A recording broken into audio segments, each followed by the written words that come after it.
gaslighting ourselves into experiencing pleasure instead of pain. I think it can be done. I think it can be. There's neuroscience. Well, I don't want to like get ahead of myself, but I have a couple articles that I want to look at, a couple things to discuss.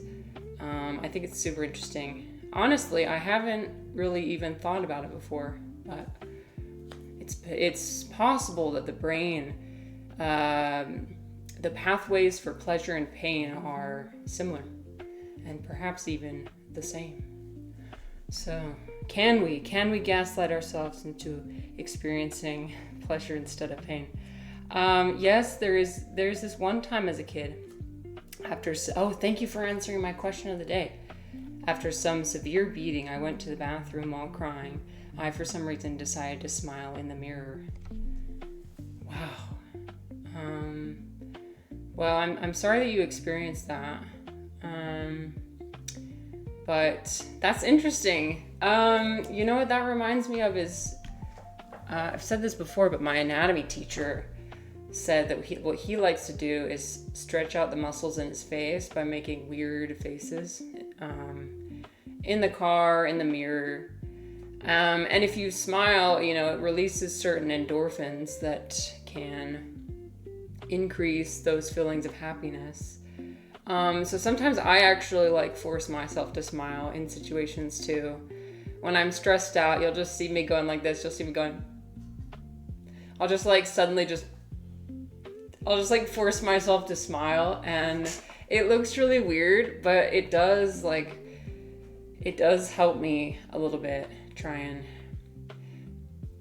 and the older I get, the more I get those spontaneous ideas of, holy shit, one day I will die. And in order to cope with that, I just smile. I'm just like, better get my shit together, better get myself, better enjoy myself. With this very short life that I have, I better smile, force myself. Even if you have to force it. But anyway, yeah. So, okay, I feel out of breath. My anxiety's like, it's so strong. But we push through, right? We Brazilians have an expression called laugh to not cry. That's right, you're Brazilian. I should ask you this. Tudo bem? Tudo bem? I lived in Brazil for 1 year. Tudo bem, obrigado. Oh, good. E com você? Tudo bem. I don't remember much, but I do remember tudo bem and com você. I remember people would say a gente a lot. The people. I love how people say the people want to do this. They don't literally mean that, but they mean we, right? A gente. The people. Very people focused, very community focused language. At least that's the vibe that I got. Oh my gosh. Yeah, I do miss Brazil. I miss the food, the community, the friendliness, the welcoming nature of just our neighbors inviting us over for a barbecue that would last literally all evening. I lived in a city called São Carlos. It's in the state of Sao Paulo. It's 1 hour away from Sao Paulo. So, yeah. But we visited quite a few areas. We visited Sao Paulo. We visited Rio, obviously. Oh no, Chozo! Chozo! A pink crown mushroom. Shit. What is that one? Let me see. That actually sounds cool. But no, you can't eat that one. Don't even try. Oh, ooh. Okay, I would take one look at this, and I don't think I would eat it. But not to be confused with a pink oyster or whatever this phallic structure is. That's probably a stinkhorn. Anyway, this is edible. This pink oyster is edible. Chozo unfortunately poisoned himself with this. Chozo, does that look like something you can eat? I realize this one's pretty dirty. It's okay. Better luck next time. At least you survived, you know? I'm glad you survived. I'm glad you're here. But yeah. Interesting. But I've never actually seen pink oyster mushrooms before. These are quite beautiful. Look at these. Oh my gosh. Because usually they're like gray color or yellow color. So there's these pink ones. Chozo said, I survived, but at what cost? Yeah. Oh, yeah, what cost, for real. So Ulysses said, I was from Santa Catarina in the city of... Oh, I actually don't know where that is. Let me look it up. Pull up a map of Brazil. Hi, Galti. I hope you're doing well, Galti. I've been enjoying... So you're on vacation, right? I've been enjoying your vacation photos. Okay. Ooh, this is cute. What? Ooh, this is cute. What is it? Wait. Is this where... look at these interesting buildings. I'm sure this is like the... Oh, there's like a German town. It has a German look. I was gonna say, yeah, this looks European. Fascinating. But on the map... if I pull up map, it's probably gonna dox my address. So maybe we won't do that. But you have your own Oktoberfest. That's cool. Yeah, this is like the perfect place in the German village. Interesting. Oktoberfest in Brazil. It reminds me of like there's this one area in China that's got like a bunch of European architecture, and you wouldn't even know that you're in China because there's like the Eiffel Tower, and you feel like you're in Europe. Galti says I'm good. Busy day at work, but all good. I'm glad you're good. Sorry you're having a busy day though. Chozo, despite all your physical suffering, it looks like it paid off mentally because you achieved self-actualization. You know who you are. You know who you truly are inside. And that's important. I'm still trying to find that for myself. Something tells me it's going to be a lifelong process. That's okay. I'm okay with it. I like the journey. I like the struggle. So Ulysses says, I was having some anxious day today of the classic feeling of not being enough. Real.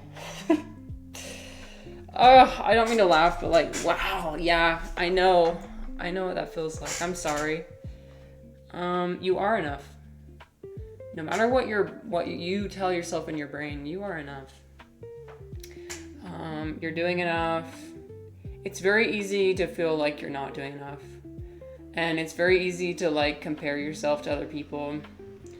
I mean, even basically all of last week and the week before, I was comparing myself to other people and like feeling really bad. So, don't do that. But also, I do it all the time, so don't listen to what I have to say. Galti said, this is a safe space, by the way, for saying whatever you think, whatever you feel, it's all welcome. Yeah. What I feel when I'm anxious is I feel like it's hard to breathe. Like, I just can't get enough oxygen into my system. My mouth starts to dry up a little bit, and my palms start sweating really bad. And then it becomes really hard to think and verbalize things, right? I'm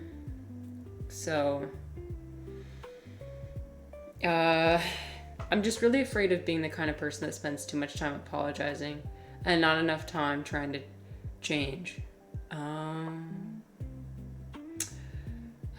Do you ever have people tell you to like not stop apologizing? I have people tell me that sometimes. And it's more complicated than that. It's not something you can just stop. If it's something you you say sorry to that. Oh yeah, when somebody says stop apologizing and you're like, okay, sorry. Bro. Yeah. A lot of times we like to apologize for our existence, which I don't think we should do that. But also, like, on the other extreme, I don't feel like we shouldn't feel bad for apologizing all the time. Just try and work to be better.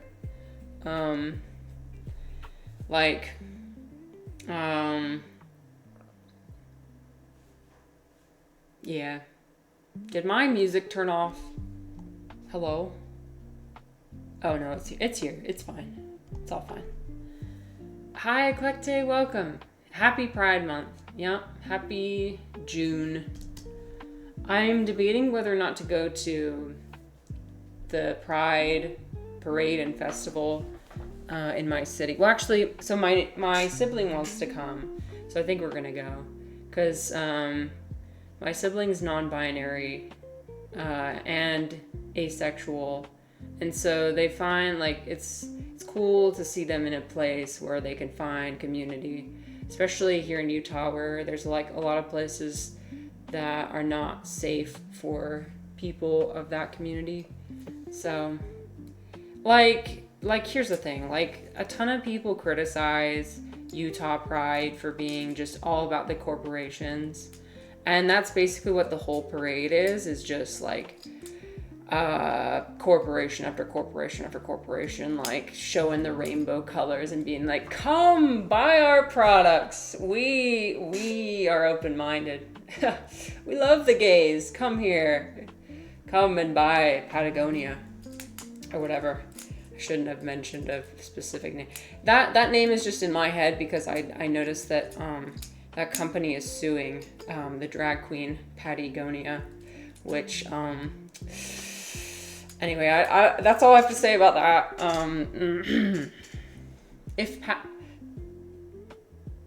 I have to be careful what I have to say, but like if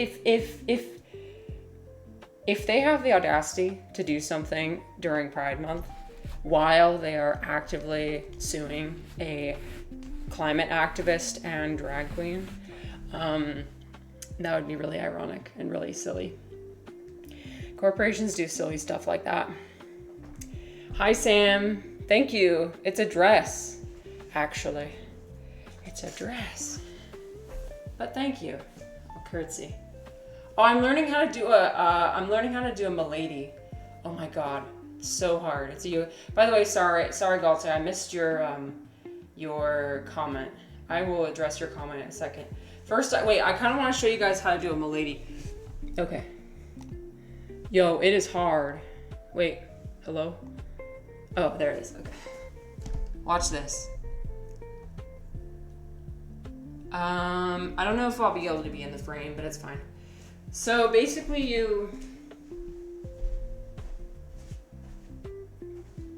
that feels like I'm not gonna be okay. So basically, how about now? That's fine. Okay. So basically what you do is you bring your arms back like you're doing a curtsy, except except this foot is in the air and you're like bowing forward. So here, I'll show you. So you kind of want to start out in a staff pose and you bring it around and you like that, and then you come back up. So I'm working on doing that. Hi, Luther. Sorry, I just yelled into the microphone. I didn't mean to yell. But we did. Yeah.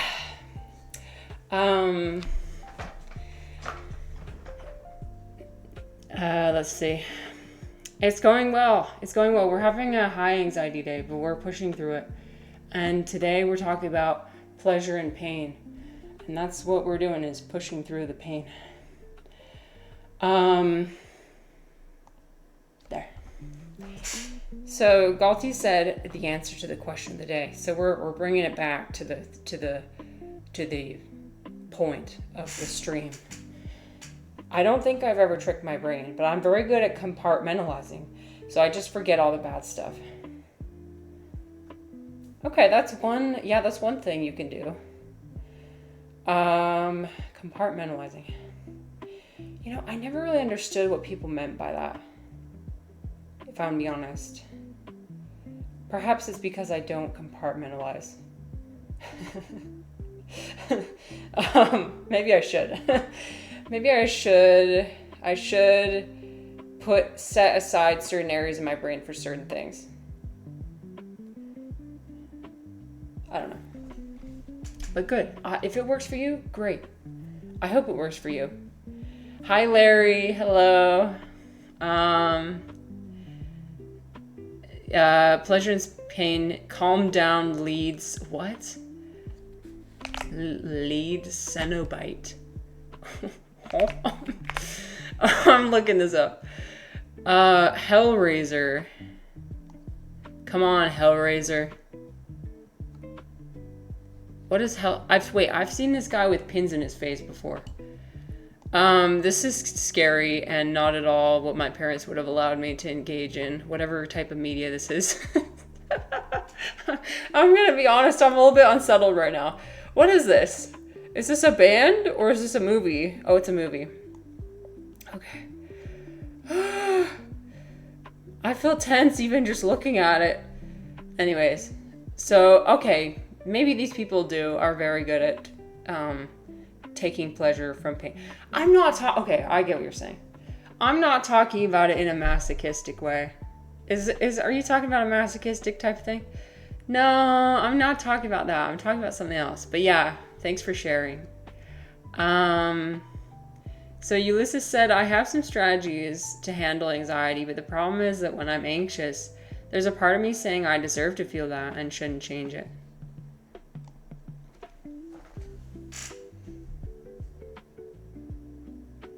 What do you deserve? How do you know what you deserve and what you don't deserve? Deserve is a really interesting thing you can play around with. And you can get trapped in that thinking for a really long time. I'm sorry if this is a tangent, but like, I've spent years and years and years being trapped by feeling like I don't deserve things, like my life, for example. Like being stuck looking at everybody else's life and being like, wow, everybody else is suffering so much. And I have this good life. Therefore, I need some sort of pain to make me equal to everyone else. Like I don't deserve what I have. I never did anything to earn where I was born, what skin color I was born with, the financial situation I was born into. I don't deserve any of those. Like maybe in a previous life, if I think about that, like maybe I was, but then that's egotistical. Like, yeah, I was a great person in a past life. I'm not that person now. I mean, I feel like if I was like a remarkable person, I was like a Mother Teresa in a previous life or something, I would have remnants of that in my current life, or I would like receive flashbacks or like think about it. But I don't. Who says, this is what I never understood about reincarnation, is like, what's the point of reaping the rewards of work you did in a past life if you right now don't remember it? Like, if there's no continuation of the self, if there's no continuation of the memories of yourself, like, why would it matter if you are experiencing the rewards or the punishment? Like, for example, if you think about really bad people in the world, and maybe I like to imagine like world leaders in the next life, they'll be reincarnated as a fucking fly or something, like a little bug. But like if they are would they learn from their mistakes? Like, wouldn't that be the point? Anyway, that was a really long tangent. I'm sorry. Woo! The thing is, when I have high anxiety, my brain just goes, and then it like goes away. It just thinks and thinks and thinks. Sam said you could try thinking of it like this. It's about setting aside certain time to only act from a certain point of view. So like at work, you are only acting from your professional persona. When you're taking care of your child, you are only a parent. Okay, right. I always ask myself why I'm so anxious with other people. Like, for example, last week, I had a Discord phone call with somebody from the Twitch community, and I fucking panicked. So I was like, my voice was shaking, and I was so anxious, and it was like just like every other interaction I have with people. I was freaking out. When I go to teach English, I have no issue with my social anxiety. Like, it's gone. I'm the teacher. And what I learned was it was because of power. It was because when I'm a teacher, I hold the power. The expectation is that I hold the power. I'm the one that is responsible. I'm the one that is, But when I'm in any other situation, I feel like I'm the one who doesn't have power. The other person has power. It's all about power. A collector said, as someone who deals with severe and crippling anxiety every day, I have learned to live through the pain and stress of constant panic attacks. I'm sorry you have to deal with that. I can't imagine having a panic attack like more than once a quarter.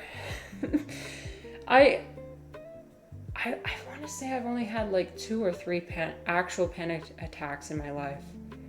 Oh, having that on a regular basis is like, yeah, I'm sorry.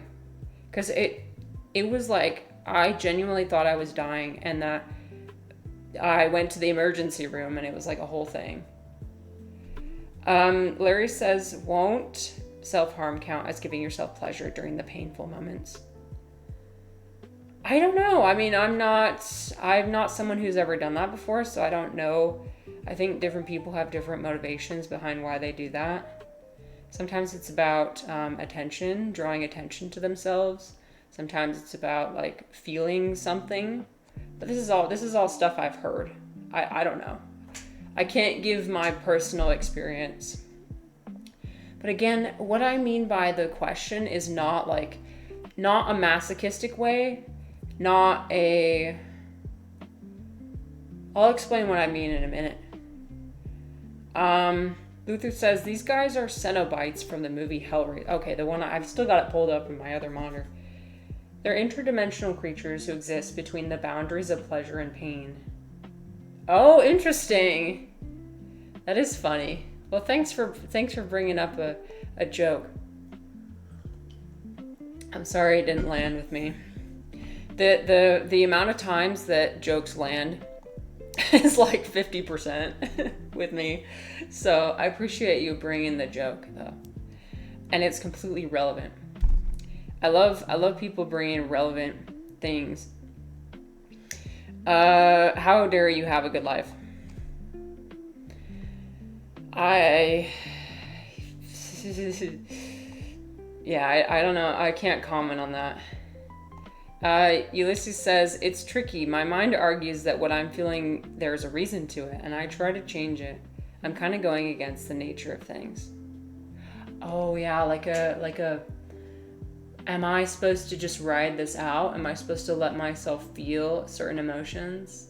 How do I know if riding out, whether I'm riding out an emotion or if I'm leaning into an emotion and dwelling on it and ruminating on it? That's hard to know. For example, with anger, right?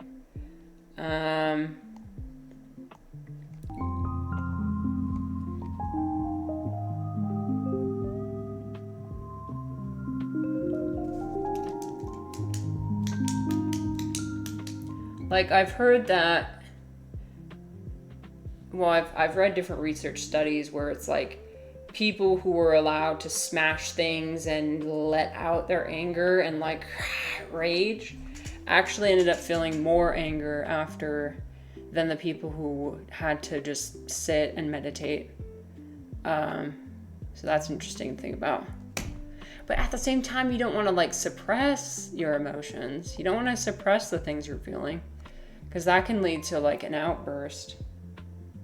But when you have an outburst, are you supposed to allow it to happen, or are you supposed to swallow it down?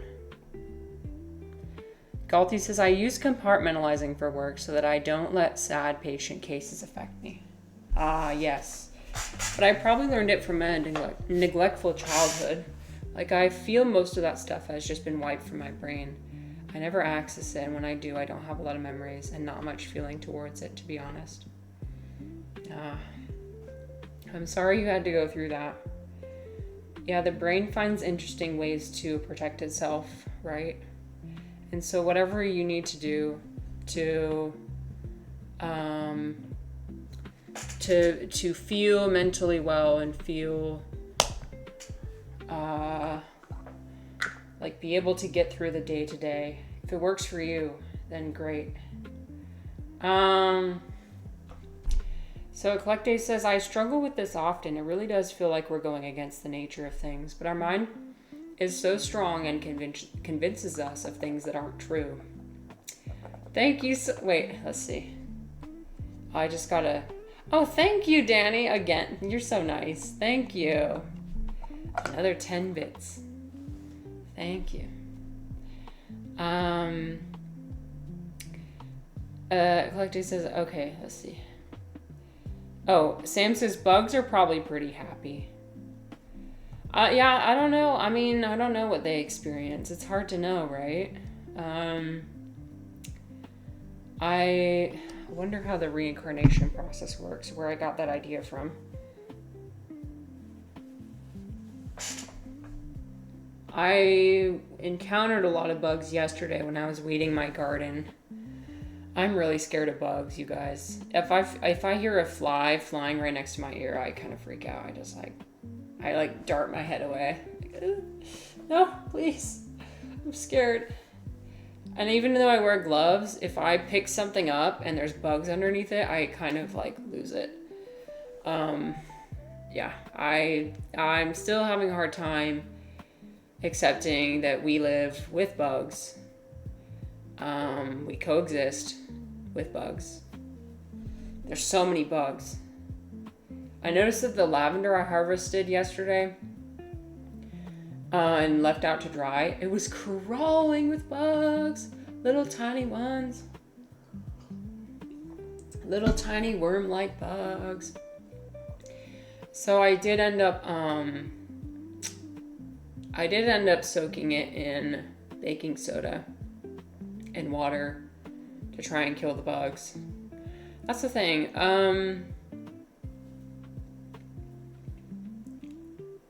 I can't individually pick up every single bug and put it outside. I'm trying to do that with the bugs I find in my house, picking it up, putting it outside. But there does reach a point where you just have to be like, I gotta eat safely. I gotta ingest things safely. I mean, do we feel bad about hand sanitizing our hands? Do we feel bad about killing millions of bacteria? No. So I look at it as like, well, this is the way of life. Like, I harvested this. I need to ingest it. You know, I'm not wasting the flowers. I'm using them for tea.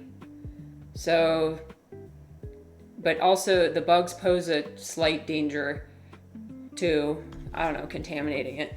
So at some point I do have to say, you know what, I gotta kill the bugs. I'm sorry. I do. You feel paralyzed when it happens. My body feeling like, should I stay or should I go? And then I do nothing and I feel even more anxious. That's hard. Yeah. Surprisingly, the way I've helped this is by saying even if, and be scared and do it anyway.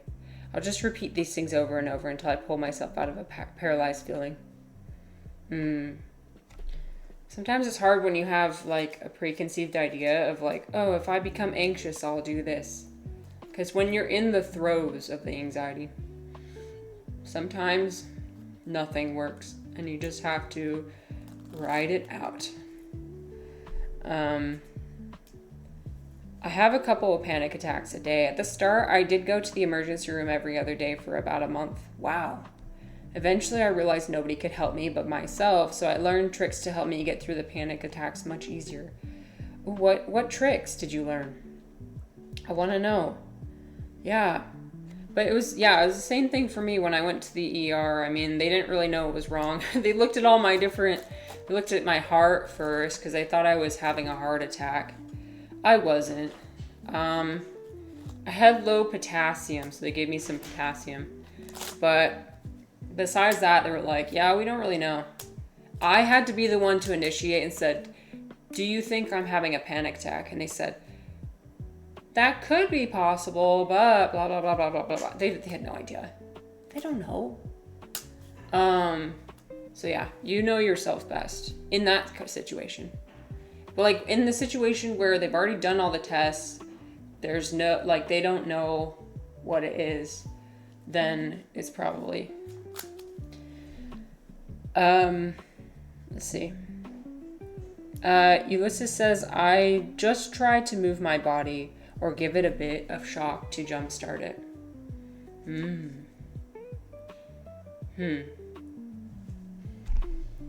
I feel like when I'm heading towards a panic attack, it feels like something building and building and building and building, and I could interrupt it at any point if I wanted to.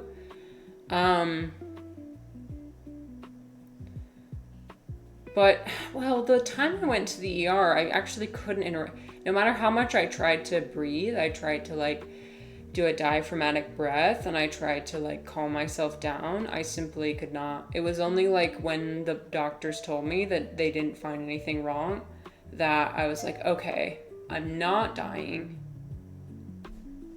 So, a therapy session in 17 minutes. Okay.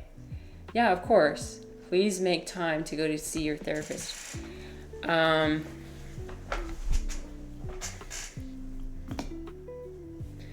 Meditation helps me. It doesn't solve problems on itself, but it cleans up my mind when it's messy, clouded, and loud. And then after the meditation is over, I can rearrange stuff in a less stressful way. Meditation can be good, absolutely. Sam says, nothing wrong with killing a chicken that would have died anyways to eat it. Well, I mean, if you're in a survival situation and you have to kill a chicken, then there's nothing wrong with that, in my opinion. If like it's between you dying, or the chicken dying, then I think I would go according to the laws of nature at that point.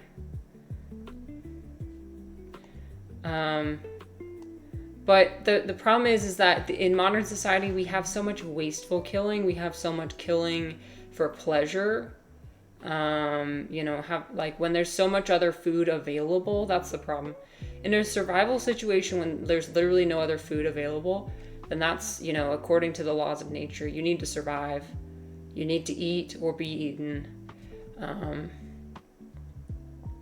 But in modern society, we have so much knowledge available as to how to cook how to cook plant-based recipes and meals. We have so many other options available. And so, I think Eris said this one time in one of his streams, but like, people who eat plant-based they already have the moral high ground. They just do. I mean, it's kind of hard to argue with that. It's kind of hard to argue. So, that being said, I like, you don't have to feel unnecessary guilt. Like, I don't feel guilty. I'm trying to be better. I'm trying to make small steps over time, small changes over time. But yeah.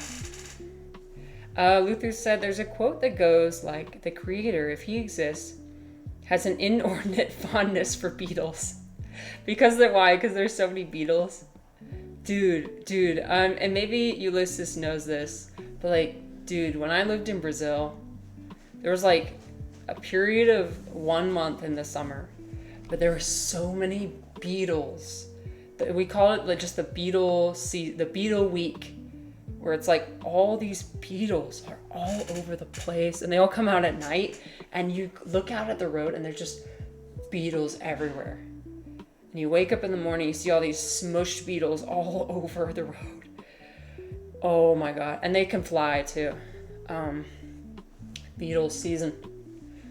Sam says, no one asks if an earthquake cares that it kill people or animals. That's true, but like an earthquake doesn't know better. An earthquake does not have consciousness.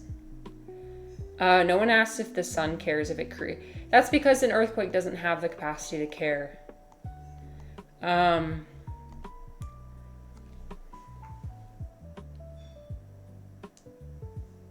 But yeah, I do see what you're trying to say. Like, there are things in nature that... I don't know what I'm saying. No one asks if the sun cares if it creates a solar flare and burns the earth to a cinder. Yeah. Although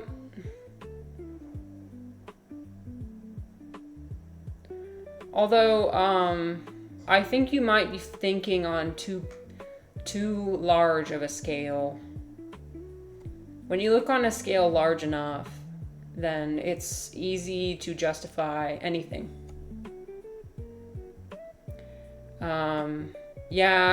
Collective says, we aren't the sun, we aren't an earthquake, we are living beings with a conscience. Right, we do have the ability to decide and to choose.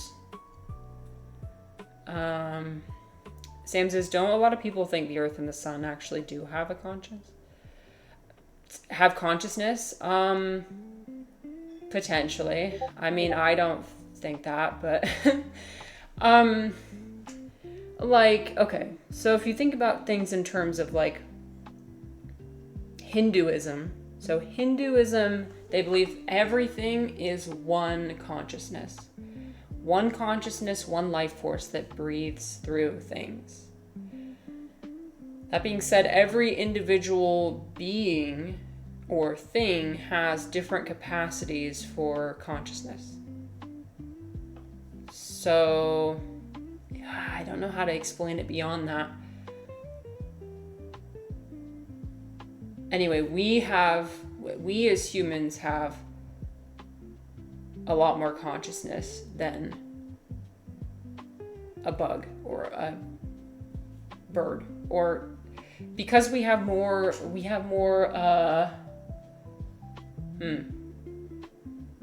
neural pathways set up. Then again, we don't really know that much about how other beings experience consciousness, because nobody bothered to research it until now. So I don't know. I don't know how other beings experience consciousness. That would be something interesting to study for sure.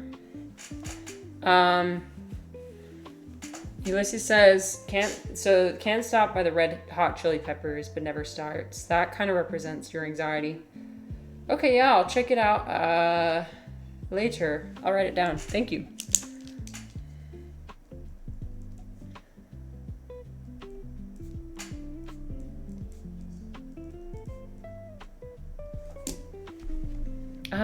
Sam says, why are we so egotistical to think only we have an ego? Okay, that's a fair question. I think we're egotistical in that we think we are somehow different than other parts of nature. We are egotistical in that we think we're somehow superior to other beings or somehow special.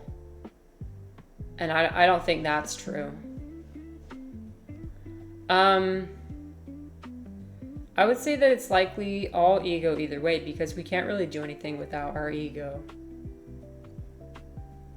Ulysses says, one perspective that really helps me too is to remind me that the thoughts that I think about myself, they can be real, they exist in my head. Denying them won't make them go away, but they are not inherently true. I think that's what meditation aims to do, is separate yourself from your thoughts. To say thoughts are just something that arise, but they are not yourself. Thoughts, perceptions, emotions, sensations and perceptions, I think, are the same thing. Anyway, those are not yourself. Those are things that appear, and yourself looks at them and experiences them. But they are not you.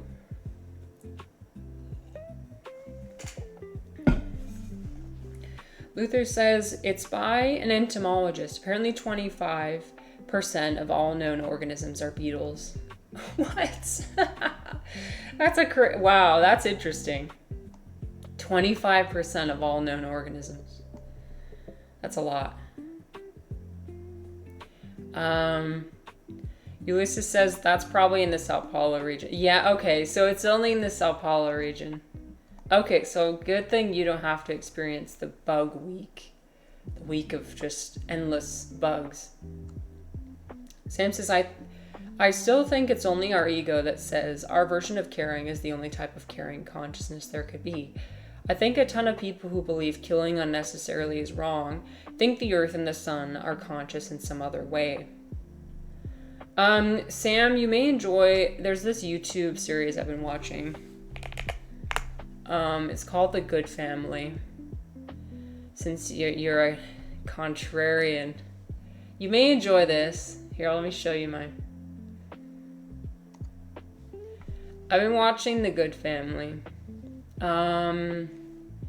And it does kind of poke fun at more hippy-dippy, woo-woo.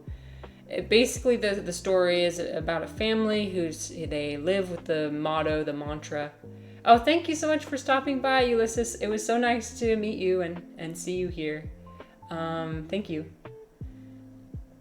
So they live with the motto, what would Al Gore do?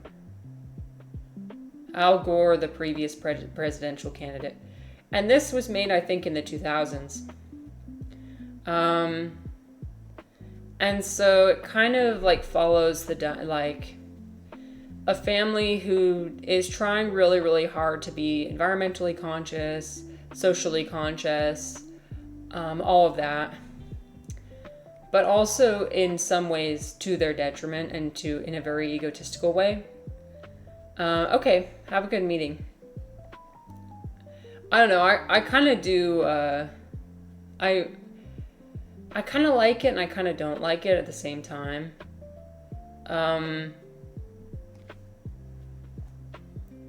I feel like I am able to relate to a few aspects. It's also interesting to see how people have been doing this type of stuff for decades. Like never knowing every day there's a new product that's good or a new product that's bad. You know, they go to the grocery store and it has like this giant ticker board, like the same as the New York Stock Exchange type thing, where it's like it shows which products are good and which products are bad, and it changes rapidly.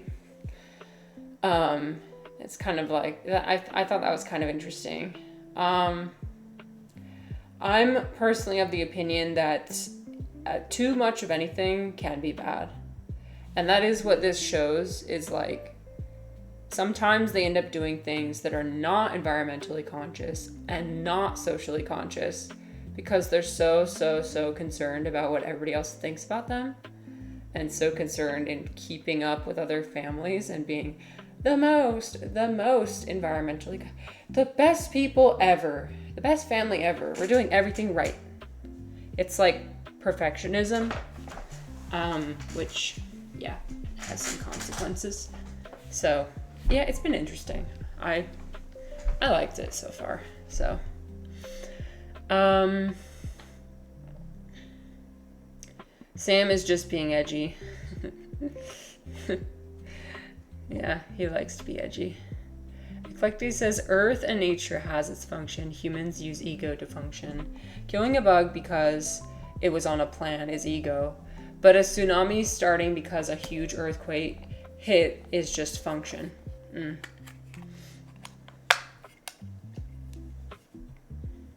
There are more trees on Earth than there are stars in the Milky Way. I haven't heard of that one. I'd have to look that up. Well, he's not here anymore, but if I would have him send me the information on that. Okay, anyway, so back to pleasure and pain.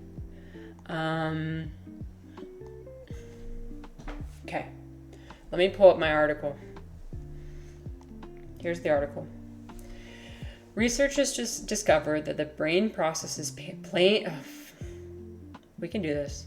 Pain and pleasure through overlapping regions. By analyzing sustained pain from capsaicin and pleasure from chocolate, they've identified distinct brain activity patterns linked to both experiences. So, it can be something as simple as, like, if you've ever met somebody who likes eating really spicy food. The way capsaicin works, I believe, is it triggers your pain receptors. So it does feel like physical pain, although it's not causing you actual harm. And so, like my husband, for example, he's done the spicy wings where you have to sign a waiver. And I've tried, I tried a tiny bit of it. And personally, I don't understand it. I mean, I like spicy food, but I don't like spicy to the point where it's like I can't focus on anything except for the spice and the pain. I think that's one way that people do it, is like they get a high from it. They get an endorphin high. They get an adrenaline rush. You put hot sauce and peppers in every dish you make yourself. Yeah, I put chili powder and like chili flakes on almost anything. I'm not a fan of hot sauce, mostly because of the vinegar. I don't like the vinegar taste. But yeah. So key facts: the brain uses overlapping regions to process both pain and pleasure. Machine learning identified specific patterns of brain activity for emotional intensity and valence. And the findings may help improve treatments for chronic pain and depression. Interesting. Oh, they used fMRI. Pain and pleasure induced by capsaicin and chocolate. Huh.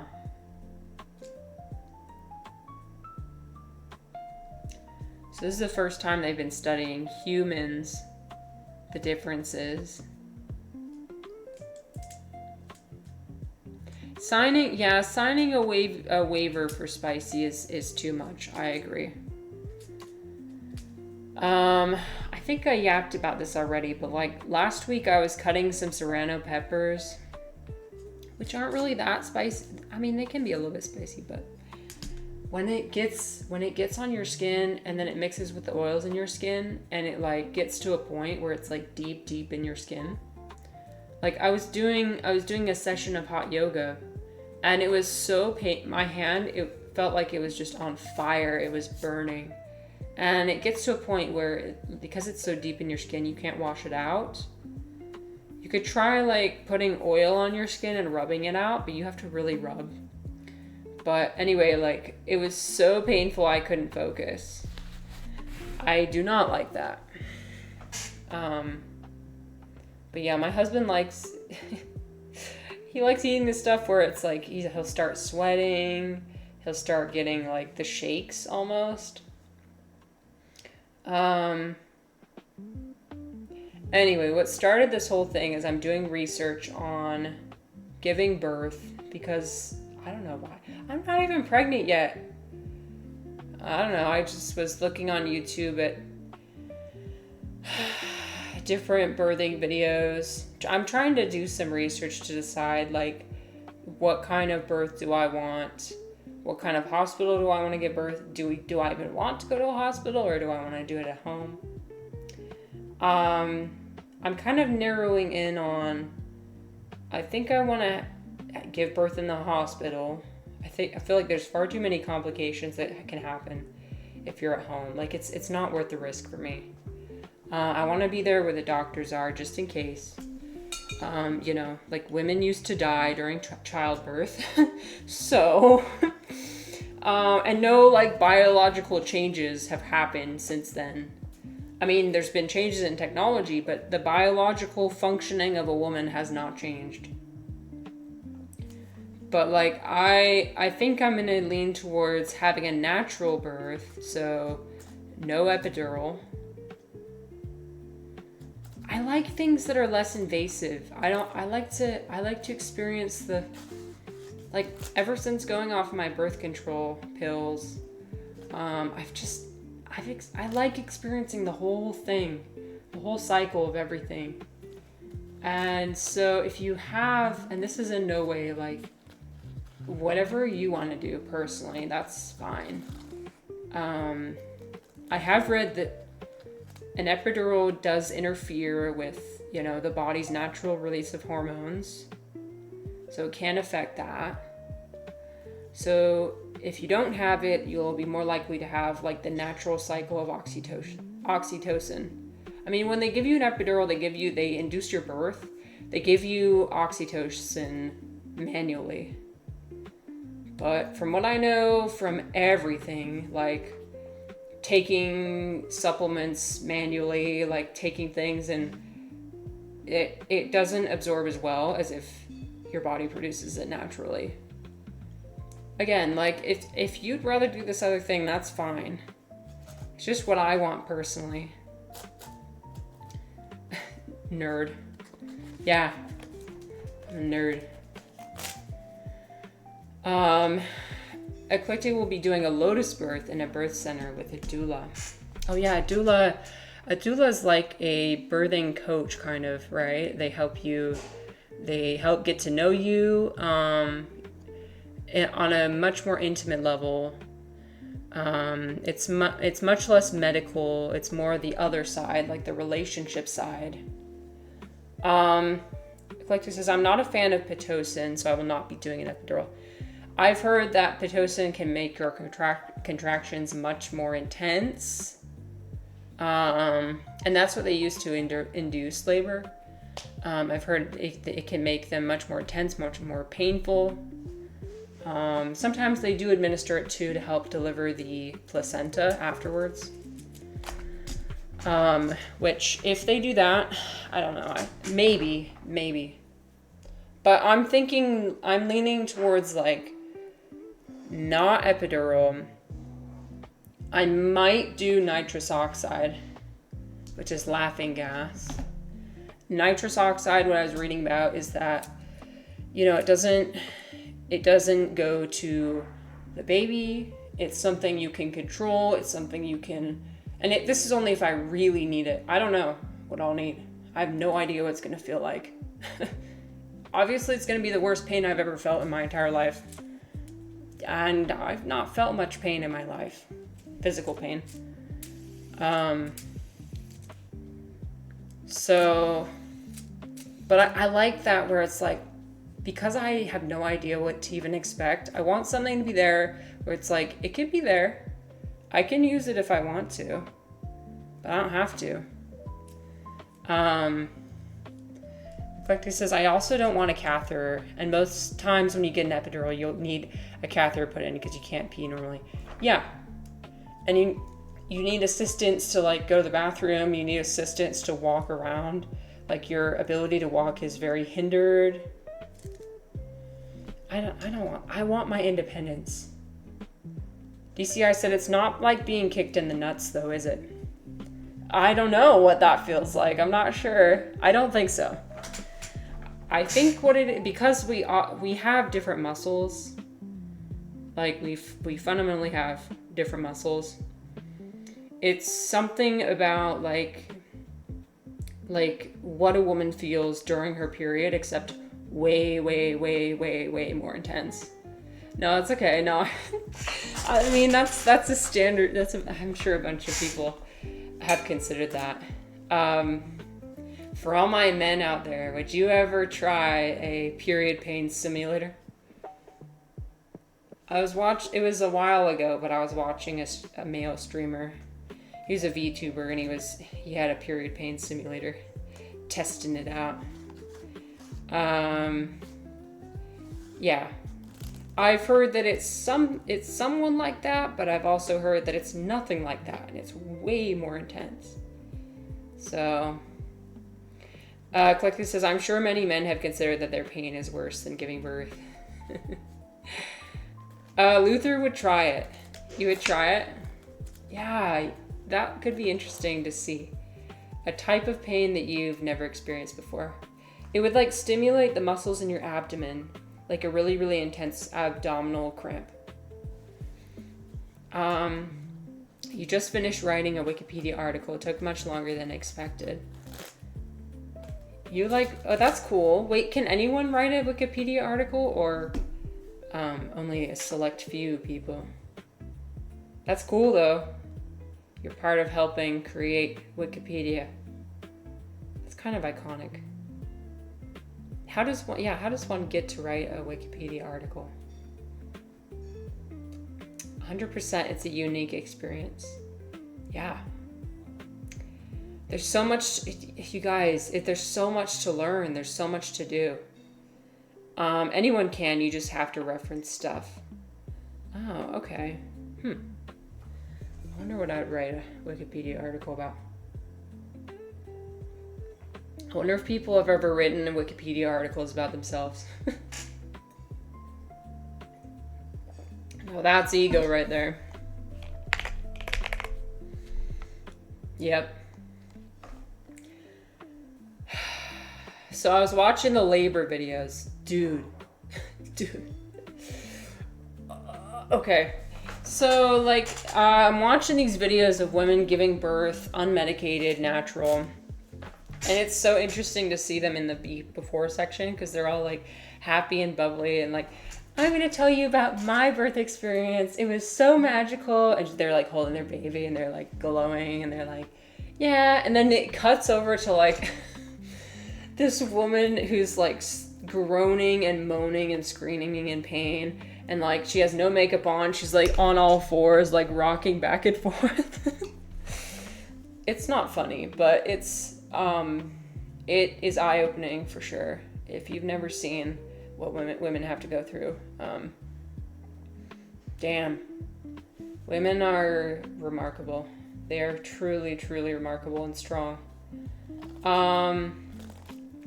Luther says, I usually do minor corrections, make stuff up to date, write English articles if the article is only in French or really any language. Well, that's very you're very community focused. I love that. Contributing. It's the most painful thing any human can experience, giving birth. So yes, the experience can be beautiful in an emotional sense, but it's going to feel hard and scary. Well, okay, so, and this is what I was going to get at, was the women who were doing the natural births, what they keep saying is, and they're trying to push a course, right? Pay money to take my course to learn how to have a pain-free birth, which is probably impossible. But what I gathered is that it's not necessarily as pain-free. It's just that they actually shift their thinking from this is pain to this is beautiful and pleasurable. Pleasurable? Whatever. They're literally gaslighting themselves to be like, this is what I want. This is intense. This is, it's like literally there's this woman who had classes about like rewiring your brain to be like, this is what I want. I can do this. I can survive this pain. It's all supposed to happen. It's natural. It's like shifting you away from the suffering of it, the suffering where it's like, this is so much pain, I can't handle it, to this is so much pain, but I'm doing it because of this reason, and I can be strong, and I can get through it. Yeah, mentally.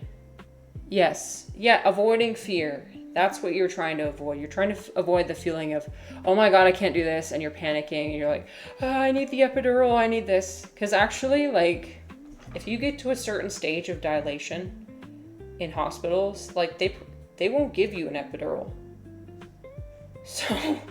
So like, be careful. If you go to the hospital and you're like, no, I don't want an epidural, there's the possibility you won't be able to get one later.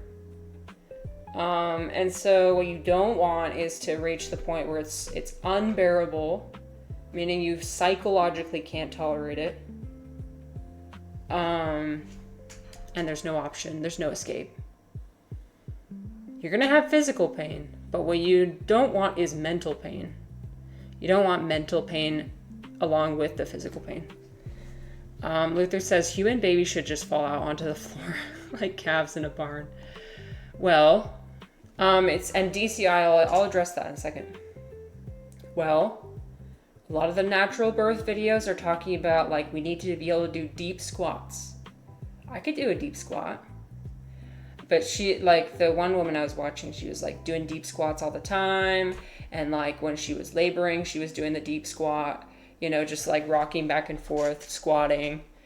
And there's, like, 2 different ways you can deliver a baby. You can deliver a baby on your back. You can have back labor, which, according to them, now again, I'm not a doctor. I'm not giving medical advice. But what they say is that it can be more painful if you're delivering on your back, and more difficult if you're delivering on your back, versus if you're squatting upright, or like if you're on all fours. If you're on all fours, if you're on any other position besides that, it could be easier. But I think honestly what they mean by that is, like, medically we're, like, often told to give birth on our back. You know, when you see the image of the woman in stirrups with her legs up and she, you know, her feet are right here. That's just kind of the position they tell you to do. And most women just go along with whatever the doctors say. I think what the natural birth people are trying to get you to do is be like, well, I'm gonna do what feels best in my body, what feels best intuitively. You know, I won't do something just because the doctors are telling me to, if that makes sense. For example, with pushing, if you're pushing because the doctor told you to, not because your body is telling you to, you might be more at risk of tearing. Girl, when I learned about the tearing, I will do everything I possibly can to avoid tearing. Like, there is the possibility, sorry, this will be graphic, but there's the possibility of literally tearing all the way from, like, all the way your pelvic floor, just, like, tearing open. I want to do anything I can to avoid that. Oh my God. No. Just no. In your 3rd trimester, drank raspberry. Oh yes, I've heard about the raspberry tea, pineapple juice. Oh yeah, I've heard about the dates as well. Yep. It'll help loosen your cervix and help prevent tearing. Yep. I haven't heard about the pineapple juice. But, let's see. Luther says, birth giving pain, partly menstrual pain, neck and back pain, and middle age all happens due to the same reason. The fact that we are recently bipedal, our bodies haven't evolved enough yet. Oh, that's an interesting take. Talk about ripping open a new one. Literally. Yep. And then, they have to stitch you back up, and that's like a whole thing. Okay, talking about philosophy. We do have the philosophy tag on here. What do you think about the ethical opinion that it's selfish to give birth?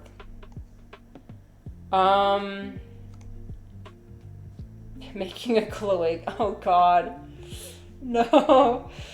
Oh my God. Yeah, I've heard, like, the antenatal people, every once in a while, they come on to r/philosophy and like spread their ideas. I think that, I don't know. I think that having up to 2 children, I don't see any issue with that. Having more than that that might be a bit selfish.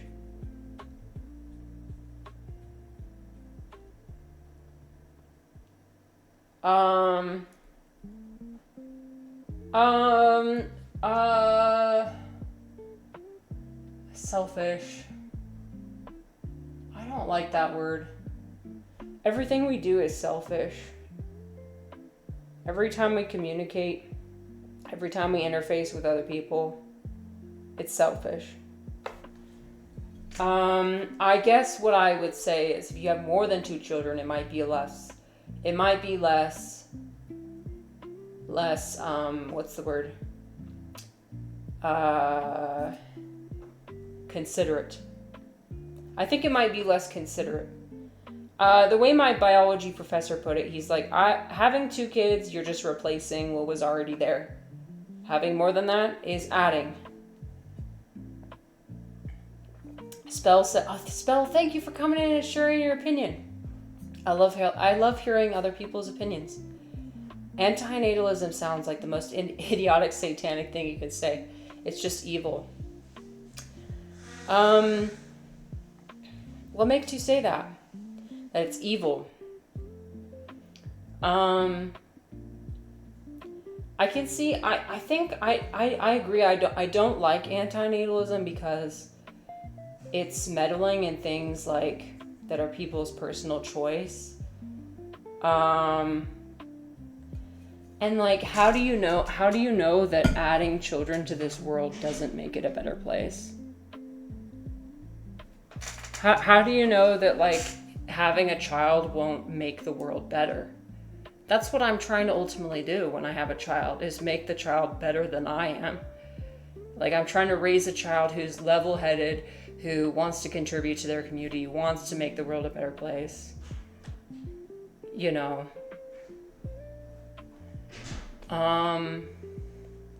You can absolutely have children for selfish reasons. I was saying this previously, like, I feel like people who have children to try and save a relationship or like stop somebody from breaking up with them, that's probably not a good idea. If you're not considering like what the gravity of the situation is, like, I think having a child without considering just what it is you're bringing into this world, like you are bringing another being, it's going to be your responsibility to take care of it. You know, that could be selfish. I think ultimately it is your responsibility to consider your responsibility. I'm just like going in circles with what I'm saying. You need to consider, like, when you bring another being into this world, it's your responsibility to take care of them and ensure that they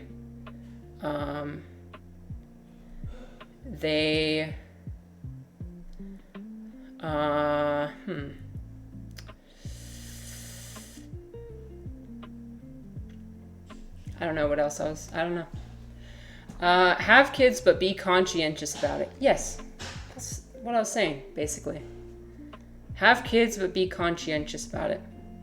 Orange says, I'd say not giving birth is more selfish. I think there are definitely selfless reasons why. Like, for example, like, when I feel moments of intense pleasure, and now that I'm thinking about having a child, my mind goes to, I want someone else to feel the way I feel. I want to bring somebody else into this world who can feel pleasure. Spell says, preaching to not have children is just as equal to suggest that we should all take our lives right here and now. I don't see the difference. We should make children if you like. Populate planets. Let's root for humans. Human supremacy.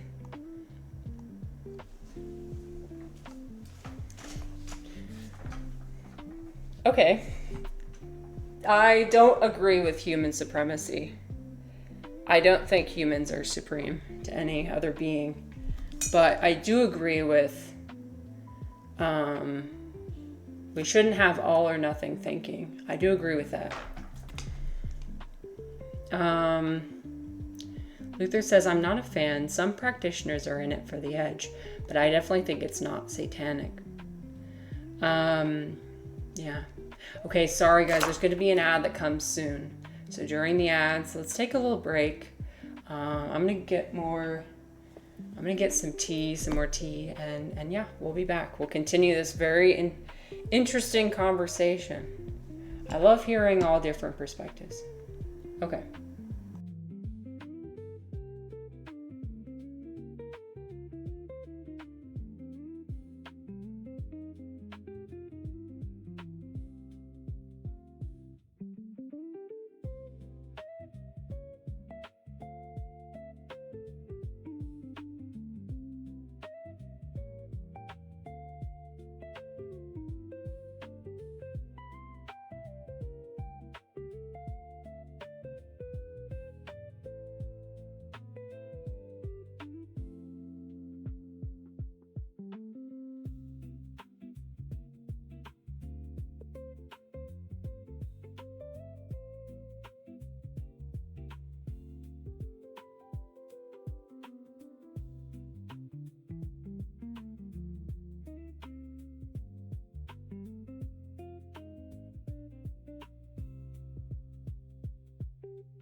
Okay.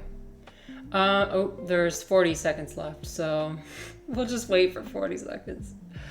But I hope you're back almost. Let's see. Eclecte said, with the fact that in less than 13 years we will not have any fresh water. And so you're quoting the UN statistic, right? I think there was the UN article about that. Unless something magically changes, from that standpoint, it is selfish to bring kids into a doomed world. Also, people who raise their kids with poor views and values is more devastating to the planet. But there are also always exceptions to this rule. Not all parents will be bad. Not all views and standpoints are bad, and not all hope is lost for our future. So it doesn't have to be selfish, but it can be. I think a big part of bringing kids into the world is having them embody a sense of hope. I mean, there's been many times throughout history that people brought kids into the world when it seemed like there was no hope. I mean, in times of war, in times of famine, right? This isn't the only point in time where it feels like all may be lost.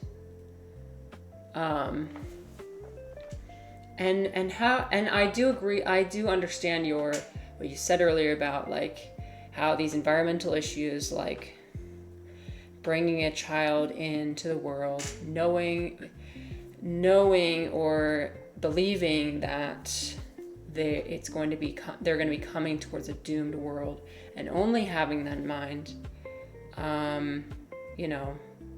it could be framed as, well, you're setting someone up to fail. But I think an additional perspective could be had as to like, well, what if the child I bring into this world, I raise them with hope and with what if they eventually become the person who figures out a solution to all the world's problems? Like, what if they find the one answer that we've been looking for like, what can we use instead of plastic, instead of fossil fuels? What if they become and I know that's a bit egotistical to think like, oh, my child is going to be the one to save the world. But the child you bring into the world is the Messiah. Yeah, that's a bit egotistical. But what I mean, like, that's something to grab your attention. What I actually mean by that is like, what if your child is a small piece of collectively a lot of children, a generation being raised in a way that will solve the world's problems? What if they become a Tool fan? Well,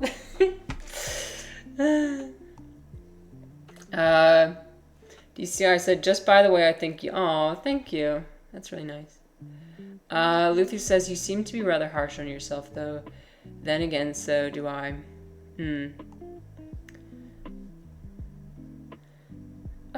Spell says, I've just decided antinatalists are my enemies. I had someone tell me once that I need an arch nemesis in my life to motivate me, to like fill me with rage and anger. And I tried writing that out for a while with like this person I developed a fascination with. I was like, this guy's my enemy. I hate him. And that supplied me with a lot of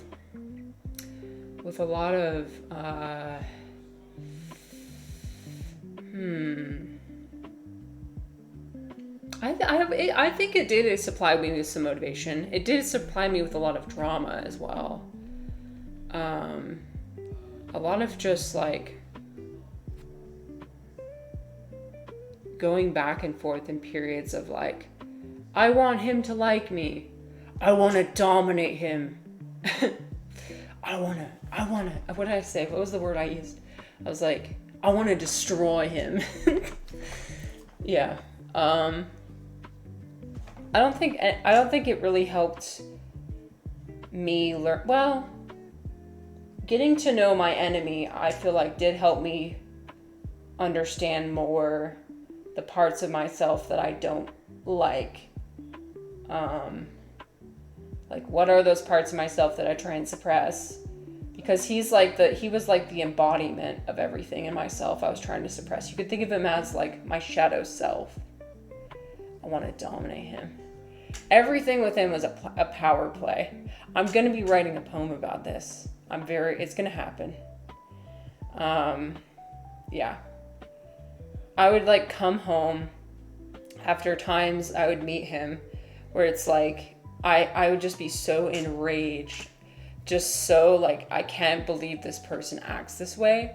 I can't believe somebody would ever have these delusions about themselves, and have the audacity to make other people feel the way he does. And I would just get so like, I would think about how can I, win my power back over him. The last time I saw him in person, I was trying really hard to earn some of my power back. I like wore specific clothing that made me look a certain way. I also sat across from him with my legs spread wide open, because like sometimes people do that to try and establish dominance. So I was trying to adjust my posture, like I'm also trying to increase my muscle mass, and I was like trying to kind of like flex when I was sitting, and I had my legs like wide open. And I, like, every time his legs would move a little bit wider, but I would move my legs even wider. Like, no, I'm not doing this. Anyway, you guys have probably no idea what I'm talking about. I'm rambling. This man, there's some things I don't even know if I want to mention because, like, it makes me so pissed. Like, he will, like, invade my personal space or other women's personal space by, like, he's put his hand on my thigh on multiple occasions. And that's something you don't do. You don't do that. Or, like, intentionally when he's speaking, he'll drag his arm over into my space and, like, cut over into my space. It's very interesting. I feel like I can see, like, his subconscious working, and I can see, like, this sliver of humanity within him that I'm trying to, like, draw out in some capacity. But I know that he has this tendency to be a not good person, so it's hard. Anyway, Collector says, as I said in my message, there's two sides. To view as selfish, assuming all goes wrong, but also think about the positives as well. You plan to have children. I've been trying for over 10 years and we've had no luck. I feel like people will view having kids as selfish, but there's a lot of hope with having children as well. Well, there's always going to be people seeing you as selfish and hypocritical, and you will always be selfish and hypocritical. That is just how we are. For example, I was telling my friends the other night, I was kind of bragging. I was kind of massaging my own ego by telling them about how I didn't have any streaming services. I was trying to say, F you to the man. I'm not supporting any large corporations. And my friend looks over at me and she's like, didn't you just buy that new shirt from Athleta? Like, don't you stream on Twitch? Yes. I don't know what to tell you. I am a hypocrite. We all are.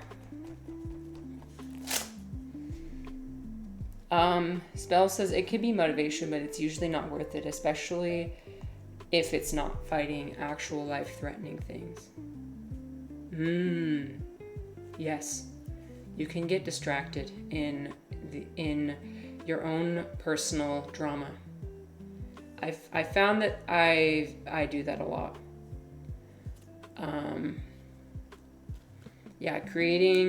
Creating my own drama instead of doing things that are actually useful and productive. I mean, I like the thrill. I like the thrill of mind games and power games, power play, because it's spicy. It gives me a lot of fuel for my imagination. I have a pretty active imagination. And so I'm trying to focus on all the things that it gave me. But also, I think I've extracted as much as I can from this relationship I have had with my enemy. I think it's time to let him go because he's never going to change. Wild.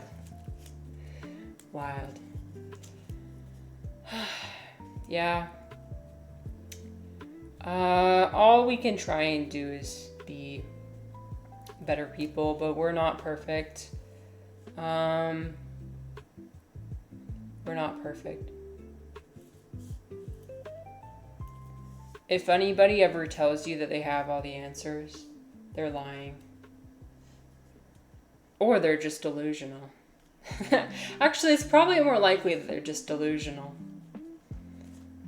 I find that most people are delusional rather than liars. I've not encountered that many people who actively try and do malicious things. Actually, I haven't encountered anybody who's done that. The more I study people, the more I realize everybody has an explanation for their morally wrong behavior.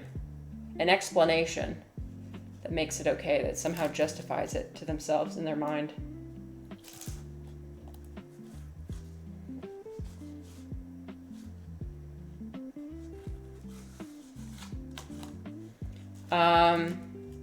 Spell says, I agree. It's a self-myth/story they get lost into. Not their fault, or rather, it's not easy to point fingers at someone like that. It's just human nature. Yeah. A story they get lost into, absolutely. Like, you know, this person that I've been talking about quite a bit. I need to stop talking about him. I need to let him go. He does provide so many juicy things. It's so juicy. He thinks that he has psychic abilities. Have a good night, Luther. Thank you so much for contributing to the conversation. And yeah, it's always nice to see you. He thinks he has psychic abilities. He thinks he can predict when somebody's about to die. It is my it is my opinion that is a delusion. Really? You've been chosen. He thinks he's chosen. He thinks he's been him and his family have been chosen to be the special people. I outright asked him, I was like, do you believe that there are special people in the world and that you are one of them? And he said yes.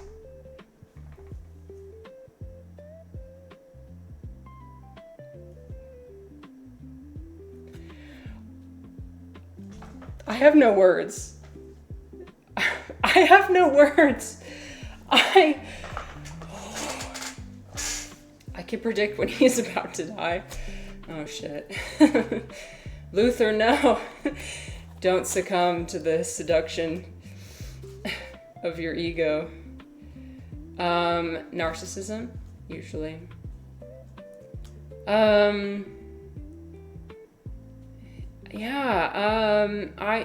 Or just a lack of self-awareness, I feel like. A lack of self-awareness. There's a spectrum, right? There's a spectrum from, so I feel like I'm over here on this end, and this end is kind of way too self-critical. I'm critical of everything I do. I judge everything I do. I'm never confident in anything I ever do. And then over here is an excess of confidence in everything. Like trusting every single idea that you have. I mean, both of those are incorrect. Not every idea you have is going to be correct. You have to understand that some things that come across your mind are delusional. And the way you know that is by studying other people and by thinking critically about your own thoughts. Being like, why am I having this thought? What is it trying to explain? What phenomenon is it trying to explain? And am I just finding coincidences? Coincidences are very common. We love to tell ourselves stories about coincidences.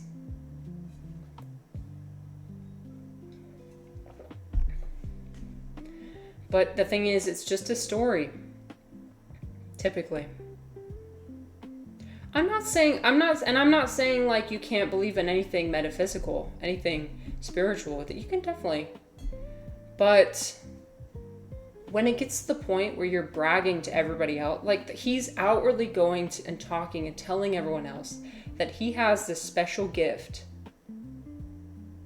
If somehow he knew intuitively, I have this special gift, I want to use it to help other people. I don't know if I'm not sure, but if there's the possibility it could help someone else, then maybe I'll trust my intuition, I'll trust my feeling, and I'll let somebody know I have this feeling that you're about to die, and I think maybe like in previous times if you approach it from humility, that's different. But if you're just like telling everybody as like the first thing you say, I have psychic abilities and I do this and I that's an excess of ego. Spell said, I'm so introspective, I got near ego death and I'm in therapy for it and some other stuff. Oh, so introspective. So when you say that, do you mean like you lost the sense of like who you are? Because I feel like I've felt something like this where it's like I could be anything and everything. I'm like an empty slate. Whatever I choose to do, I could do that. Like, I don't, oh no, I'm like dissociating from myself. Do I even have a personality? Do I even have, am I just a collection of nerves and perceptions? Whoa. I suspect my senses to read situations and or people in social and physical contexts might be heightened enough to statistically predict this and that. That's what he should have said. I suspect. Yes. He should have. You're a collection of nerds, that's for sure. I don't know, is that an insult or a compliment? Either way. Thank you. Are you trying to say that we think too much? Because you're correct as well. Yeah. That's what philosophy is thinking about thinking. Thinking and thinking and thinking. Instead of touching grass. We need to have a good balance of both. We absolutely have to have a balance of both. If you think too much, you start to ruminate, and then when you start to ruminate, you start to form mental illness. Oh no, you're good. Like I think it's funny. I think it's funny. I think it's important to be self-aware, Luther. I think it's very important. If you guys ever catch me going off too much into my own ego, I'd like for you to reel me back in. Spell says, I have chronic depersonalization, derealization. I've gone recursively to detach a lot of identity from myself. I also have CPTSD that comes into play. I'm thinking about thinking that I'm thinking. I went really deep with ontology and epistemology. Yeah, you can definitely get lost out there when you do like different, I'm just looking up what ontology means. I forgot what it means. The nature of being. Yeah, if you think about it hard enough, you start to realize that nothing really makes sense. Well, I'm glad that you're working with somebody about this, but you are not alone. Spell, can I show you something? There's this YouTube person that gets recommended to me, and I think he might be going through a similar process, although I don't know. Thank you for following. Well, okay, so I'll preface this by saying if this is triggering to you or traumatizing to you, then obviously if the idea of it is, I don't want you to do that. I'll just show you the thumbnail. I won't play the video, and you can assess from the thumbnail if it's something you're interested in.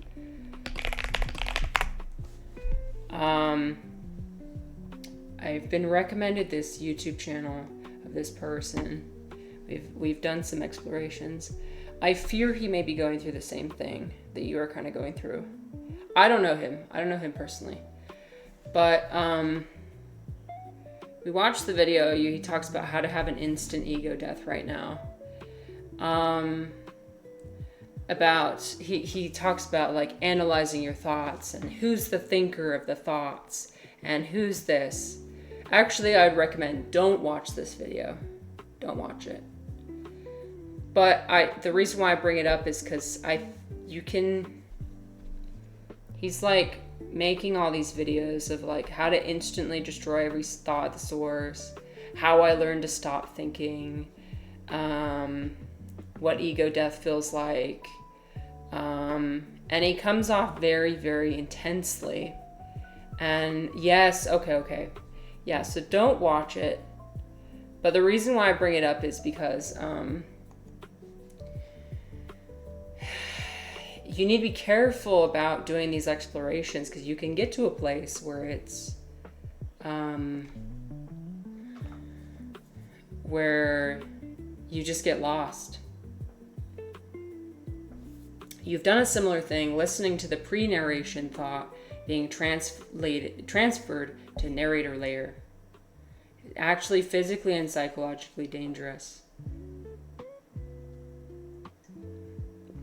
Right, if you fully detach yourself. Let's preface this by saying we need our ego. We need our ego.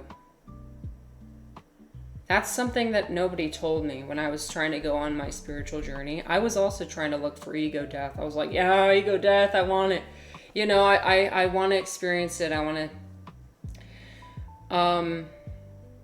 And what people meant by saying we want ego death is we want to realize that the ego is not the only one that can control, that can run the ship.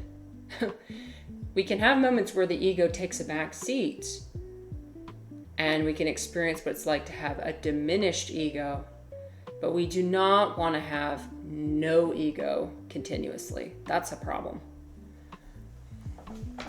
There are things that the ego does for us, like keeping ourselves safe, keeping our bodies safe, keeping a running narrative of like, you know, a set of morals, a set of knowledge of the relationships that you have with other people.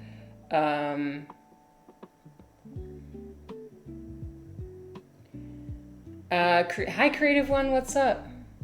Creative One says, a daily day has been enough, difficulty being a day. To add more into your mind according to that weight does not make your days and time longer. So you're saying life is hard enough. Why add more? Why add more difficulty? Right. I think there's different reasons why people seek ego death.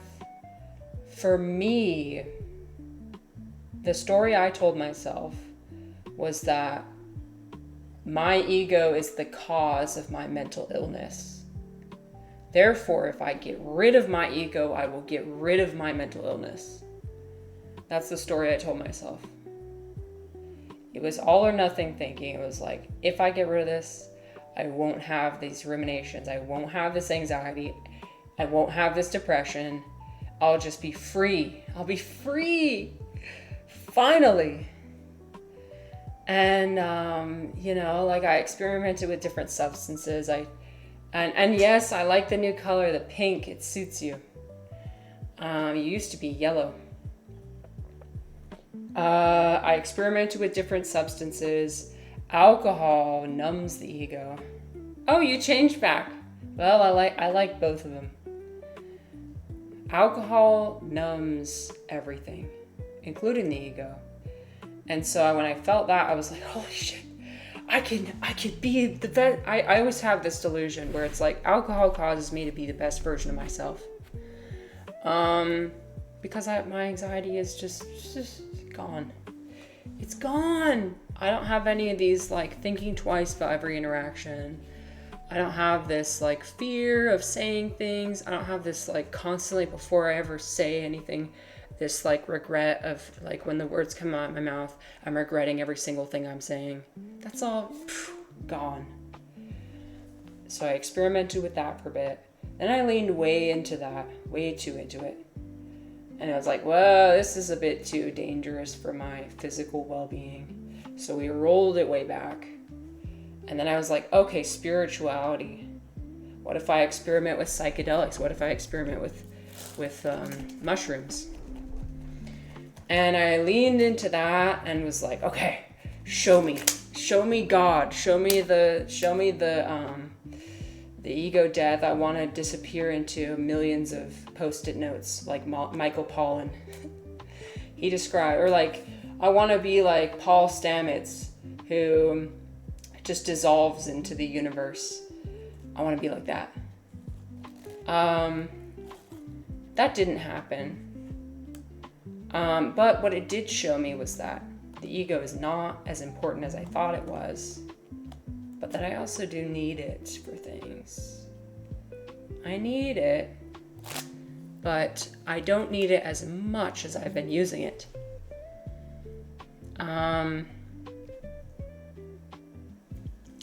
Let's see.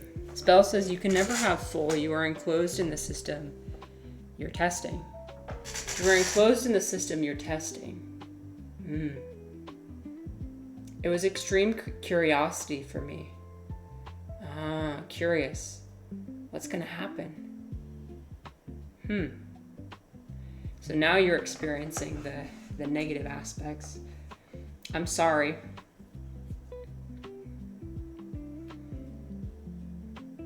I don't know if this is anything like what you're experiencing, but like, I've experienced moments where I feel like nobody around me, no other being is real, and it's only just me. No matter how much I interact with other people, I'm like, it's only me. It's me interacting with the environment. Everyone feels like just an NPC, just a video game character, like a background character. I'm not really saying that in an egotistical sense. I'm saying that in a like, I can't see into other people's minds sense. And nobody can see what's in my mind. Nobody knows what I'm thinking, ever. And that's kind of sad. That can feel lonely. Spell says, I found out there is absolutely no reward in the end. And you don't agree 100% with solipsism. Solipsism is something that's frequently criticized by philosophers, I think, because a lot of people think it's kind of pointless to think that way. And I do agree with in some sense. It's not helpful. It's not helpful to think in that way. But it's easy to get to that spot where you just kind of spiral and you're like, it's only me.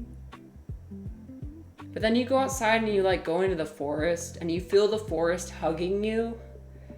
You feel the trees around you and you feel this presence and you're like, even if it is only me, that's fine. Solipsism mixed with derealization, both, as with anything, are subjective. Yeah, they both have to do with the perspective, a narrative that you spin for yourself. And once you start telling yourself, some stories, like in the movie Inception, are very powerful, right? All it takes is one idea. If you plant the seed of that one idea, it can spiral out of control. Because we love to have one idea and then like everything else, we're so good at collecting evidence. Like, this is evidence of that idea and this is evidence, and it can like cause an idea to go way out of control. And that's why we need to not trust our thoughts so much. Because some thoughts are just thoughts. They're not as important as we think they are. Creative One says passive ego as a barrier and protective self-control and self-limiter and self-respect and self-awareness is good. Yes, having self-awareness, having something to choose, having the chooser. I like to think of myself as the chooser, the decider. of which thoughts I want to continue, which thoughts are delusional. Having self-control of certain impulses so that I don't harm. I try and reduce how much harm I do to myself and to others.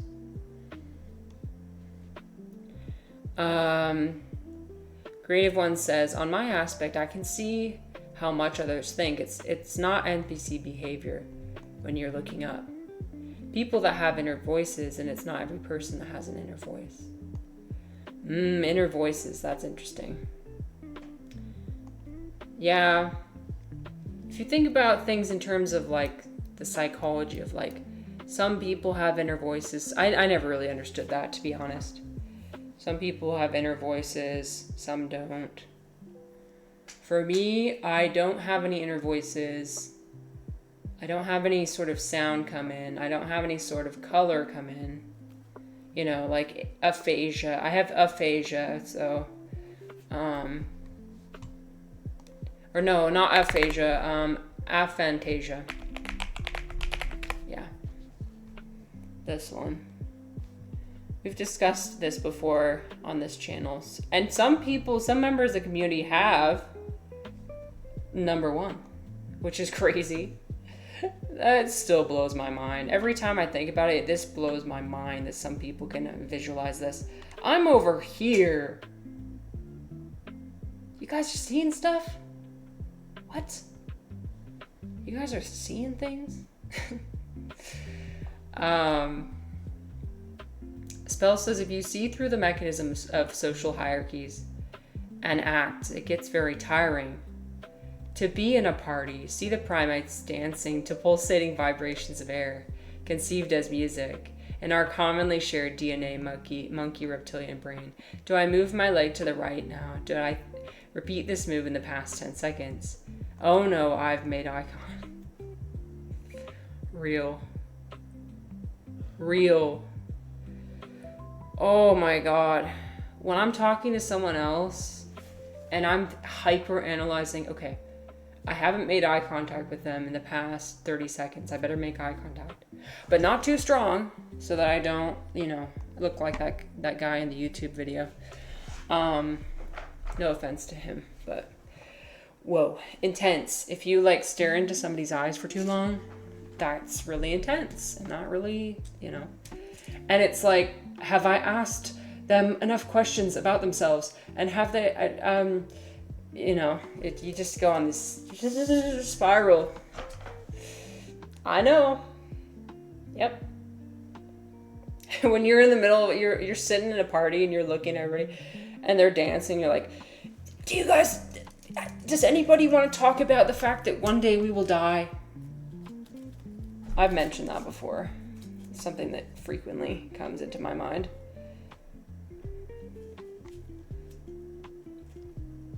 I even had a vision of that defensive mechanism, and I've named it when I got too physically anxious to continue.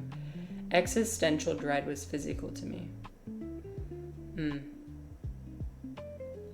Creative One says, there's another streamer kind of late night who also has aphantasia. Oh, interesting. I met another streamer the other day who has aphantasia. And finally I was able to relate to somebody. I mean, like, it's easy to think, well, I'm missing out. I can't see this beautiful apple whenever I visualize. When I read a book, I'm not thinking about things. I'm not imagining what people look like. And,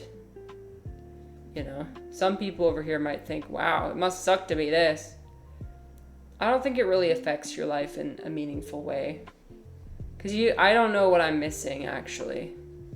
I can have it explained to me as many times as you explain it, but it's not something I personally it's not like I experienced it in the past and I got it taken away from me, right?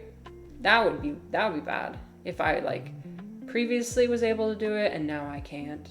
That's how we know that we're missing out. Spell says, you have one. So you're number 1. Your inner imagination is very vivid. seeing colors, shapes, simulate light pointed at my eyes. That's so fascinating.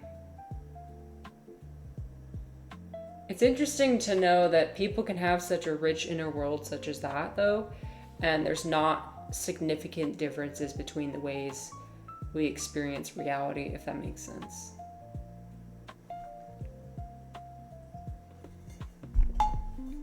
It's really cool, though. How can you even measure aphantasia empirically? I don't know. And part of me wonders if, like, maybe it just wasn't explained to me properly. Every single time I go over this, I'm like, maybe I am one of these things. The thing that I always say is, I always ask my number ones. I ask my number ones if they have ever experienced a psychedelic substance. If you have, is this like that? I've experienced psychedelic substances where I do see things when I close my eyes. I see them. They're physically being seen. That happens. But in my regular consciousness, I don't see anything. So if someone could please I've never had anybody actually verify. Somebody who has done psychedelics, had the closed eye visuals, and they are the same thing as what they see in their everyday consciousness. Then I would know, okay, I am missing out on something.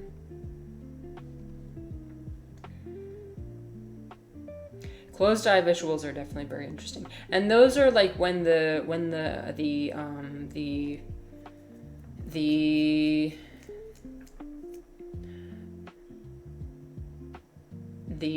rods and cones of the eyes are like, I don't know, it's like, actually, I don't know how it works. I can't even explain it. Spell says the most I had was THC, but I don't understand the question. Your vision and cognition are impaired. So when I'm talking about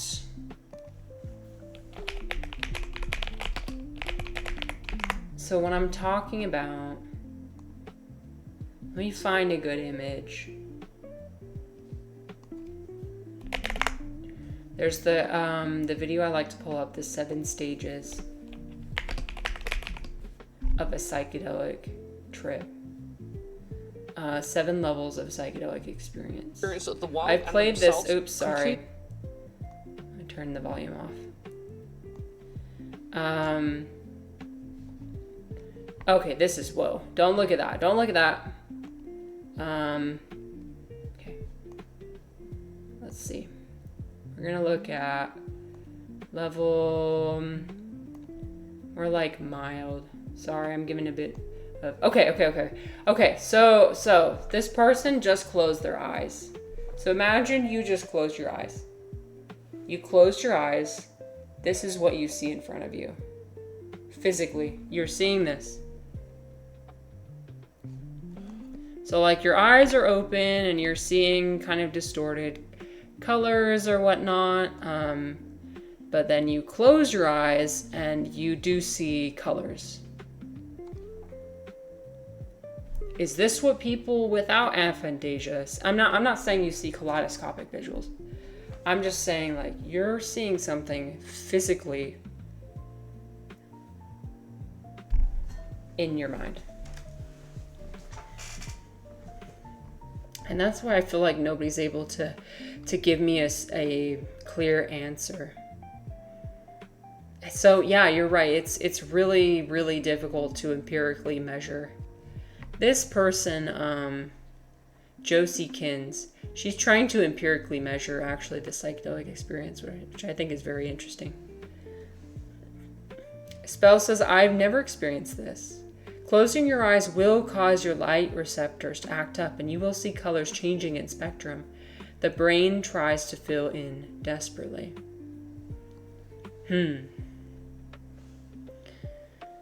Yeah, it's a hallucination. It's a hallucination. So maybe it is different. It's different. But then I do feel like we're back to square one, because I'm fundamentally not understanding what this is. But yeah. So people who have this, they're not hallucinating. Yeah. Not sure. Will we ever know? Perhaps not. Okay, maybe if you explain what 5 is. Okay, let me explain what 5 is. 5 is when I close my eyes and imagine an apple. I'm not seeing any words. I'm not seeing any words appear. I'm seeing black, like nothing. I'm not seeing anything. I know I'm thinking about an apple, but I'm not able to imagine any sort of characteristic. I can recall images of what other people look like, but I'm not seeing anything. It's all just black. Can you imagine an elephant in the open savanna space under a clear blue sky?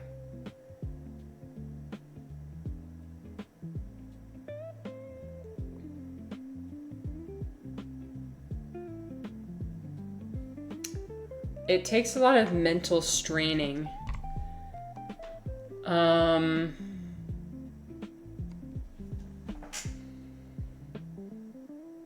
No, because I'm not seeing anything. Nothing's here.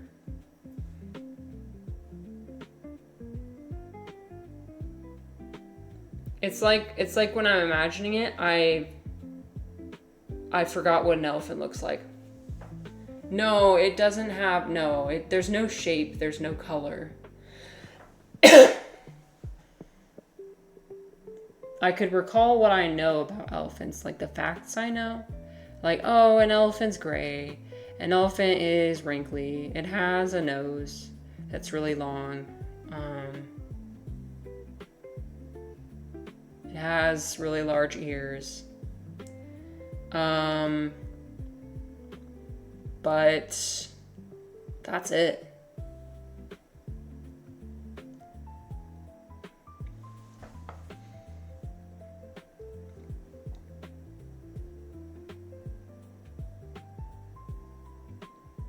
Creative One says, if I say envision a cube and what it looks like. So if I envision a cube, it's really hard.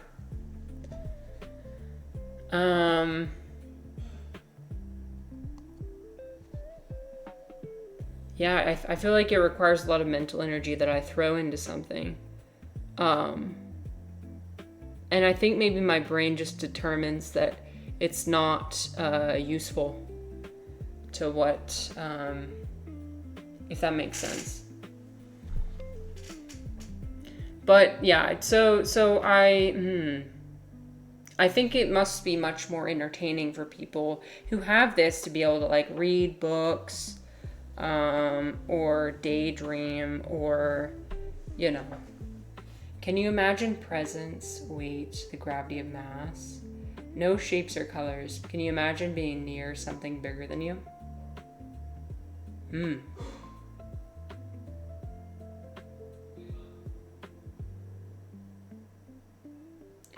Yeah, I've had moments where I can imagine somebody behind me, where I can trigger the hairs on the back of my neck to stand up. Yeah, I can do that. I know what it feels like. It kind of connects to recollection. Yeah, recollection, or perhaps something primal as well. Yeah. What does it feel like to have something very large right next to you? I'm gonna open up my mushroom game. By the way, I had another mushroom game I was gonna play today. Maybe we'll save it for another day. But let me Let me open this other one. The Mushroom Nook.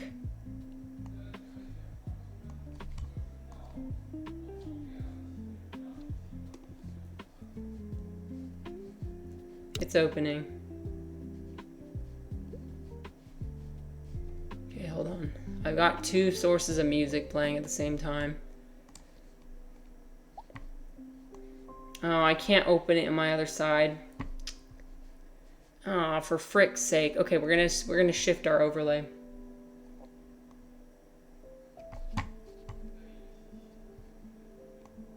Ah! Hold on. Hold on, I got this.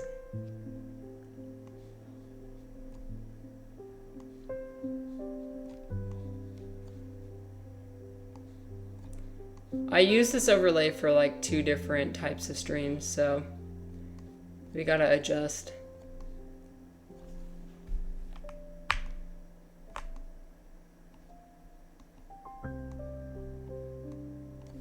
Let's grow some mushrooms.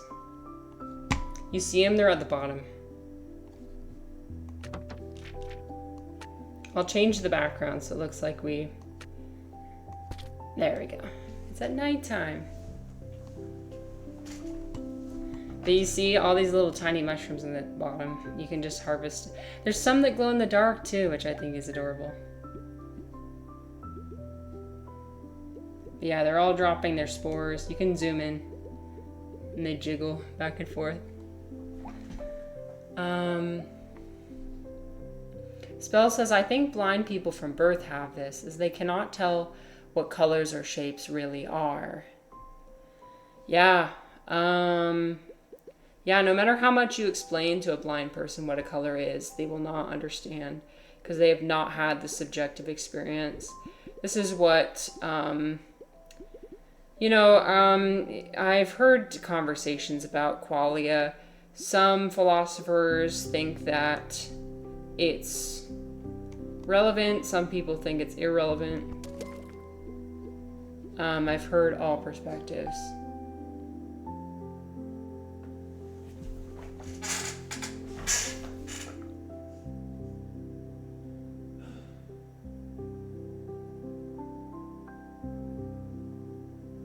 I'm in the camp that thinks that there is some subjective experience. There is some additional aspect to reality that is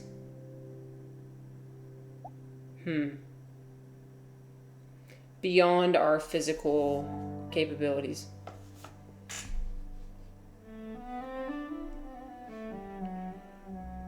Creative One says, I would struggle. Let's see. You are actively, passively imagining, but it is imagining what these words and language mean and mean to you. I would struggle to move the apple and give aspects weight and measure takes me out of a moment to experience it. It definitely takes me out of a moment. I agree with that. Yeah, where it's like, I have to like focus all my mental energy on something. And something that ultimately doesn't tell me anything new, I guess. It doesn't add anything. It's just like an exercise that is fruitless. But probably because I'm not seeing the thing that other people see. Spell says, but technically if we all perceive color more or less the same, is the decoding of color in the eyes or the brain, can we technically probe the mind into simulating DNA encoded color map?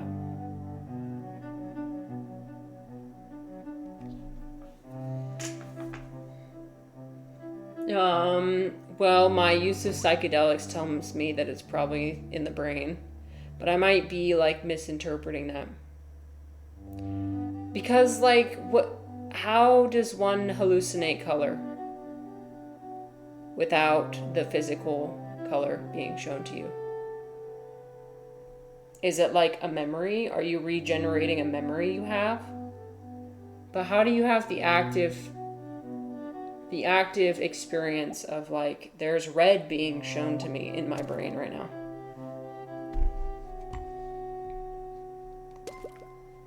Ooh, a new mushroom. Let's see. What's this one? A crane crested. A blue-green cap adorned with golden spots with a touch of vermilion on the tip. There are 2 peacocks disguised as cranes. See, okay, here's an example. So like when something is very, very descriptive, I can't imagine what it looks like. When I see a picture of it, oh yeah, I know what that looks like. Now my brain has an image. Oh yeah. Oh, so this is what they mean by blue-green. Oh, so this is what they mean by golden spots. This is what they mean by vermilion. But if I were to imagine it, I wouldn't even come close to something like this. I always find when I read books that whatever I imagine the characters to look like is completely different. Completely different than what they actually look like. I'll see a picture and I'll be like, oh. Do you have trouble with receiving directions?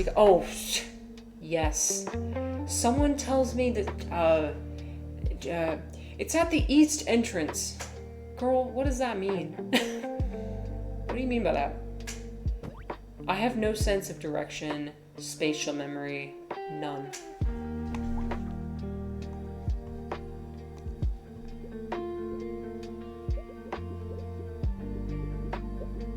Unless I'm like actively making an effort.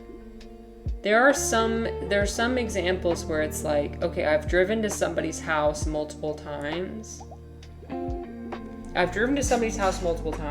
know I can see the signs that I pass by certain things. Like I don't remember exactly what the street name is, but I know that when I'm there, I'm there. But if somebody were to give me verbal instructions, it would immediately go like that.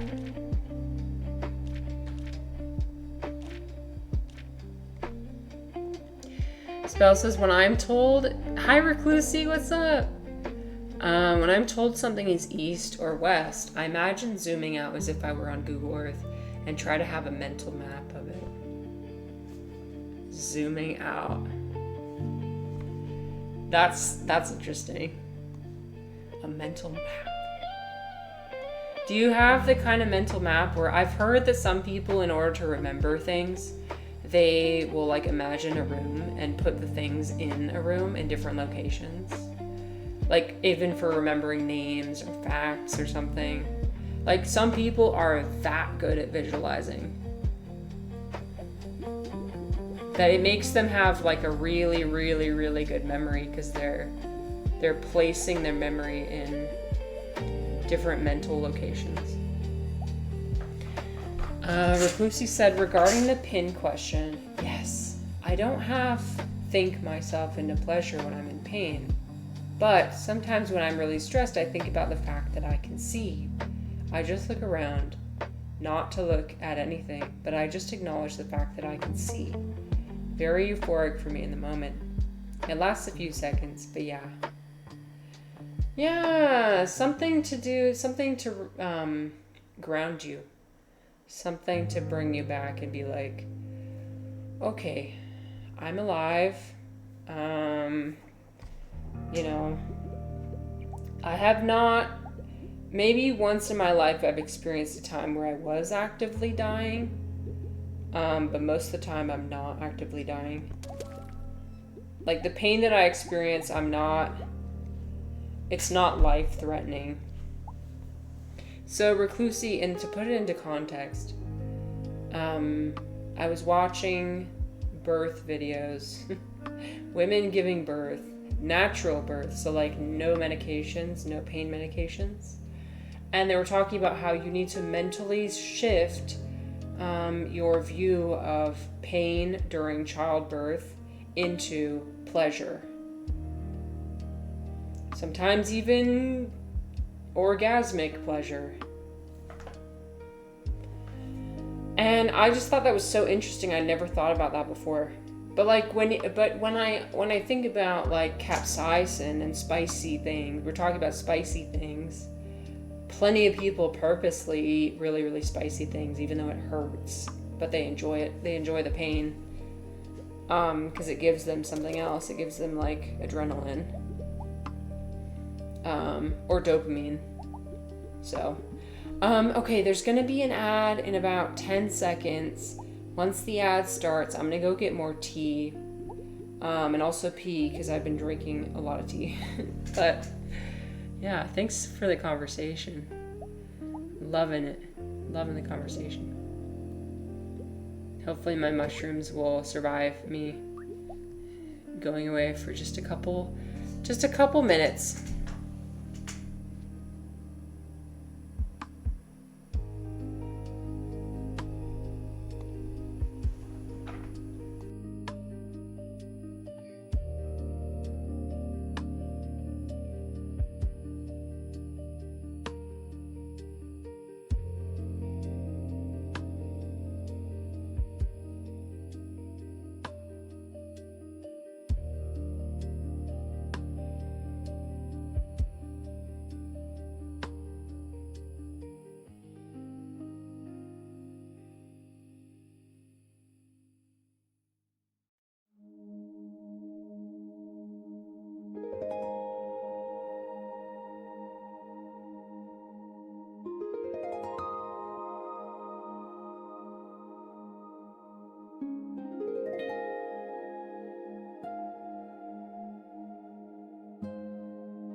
All right.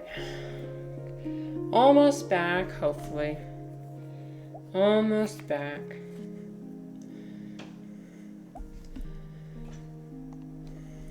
Let me take some time to read the comments. Let's see. Spell says, spatial memory? I never thought about it. I can give another spatial example. Is my music way too loud? I didn't think about that. Hold on. I just noticed the audio bar. Whoa, that's a bit... Oops. We're gonna turn it down. Hopefully that's better. I could give another spatial example in imagination. I imagine the week as a vertical layout that loops on itself. Wow. That's interesting. So you imagine the week is like some physical entity. Time is physical. That's fascinating. You are not burdening yourself. Don't even give that a second thought. Thank you for Spell, I really enjoyed that you came here today, and it's been nice getting to know you. This is the perfect space for questions. We try and be curious on here.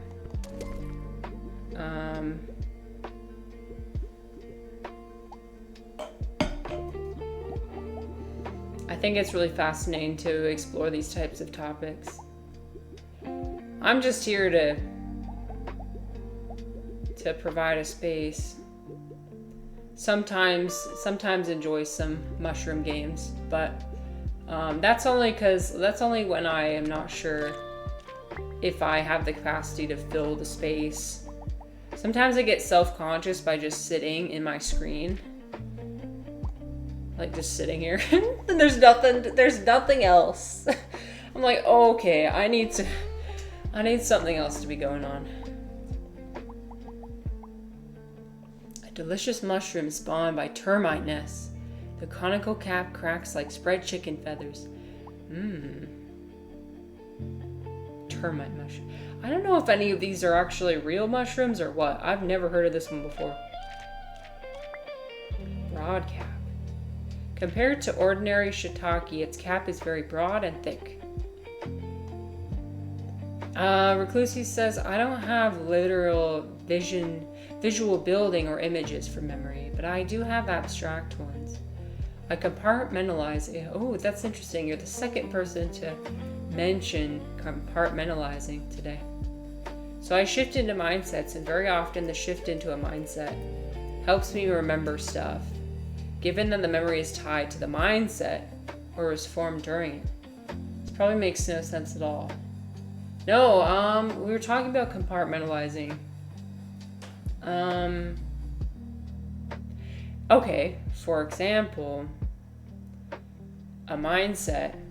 When I'm having a specific conversation with other people. So on Saturday, I had my friends come over, and these are friends that I worked with as caseworkers during the 2021 APA Afghanistan crisis. And so that was a time of intense emergency, and like, whoa, we were all scrambling to take care of people, and like it was the craziest time in my life for sure.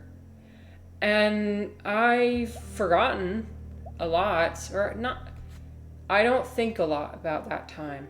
But when I'm with those other people and we're there and we're talking about it, and it's like, remember when, and we're like, reliving the experience, suddenly I have all these memories that I forgot I had. It's cool how different things can bring your memories out. But also as far as mindset goes, like if I'm in a good mood, I'm more likely to think about certain things, certain memories. If I'm in a bad mood, I'm more likely to like replay certain negative memories that I have, things I regret, right? Abstractions. Although I guess I don't understand what you mean by abstract. That just means like non-physical ideas, right? Spell says, can you elaborate on mindsets? Can you give an example? Are they like mental roles you were assuming? Is that yeah, so Reclusi will answer that. Hi, Refly. What is BDSM? Everybody thinks it's about a masochistic thing. It's not. But yeah. Yeah. No, Refly, it's about childbirth. Oh, and okay. I had something else I wanted to say about that. So the women in the video is trying to tell you that you need to shift your mindset from pain to pleasure. They also said try and think of childbirth as a really intense exercise, a really intense workout.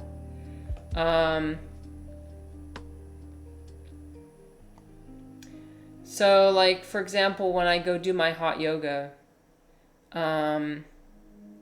okay, well, so I know you're not a woman, but you have had an intense exercise before, right? You could visualize that. Like where you're physically being pushed to the limit.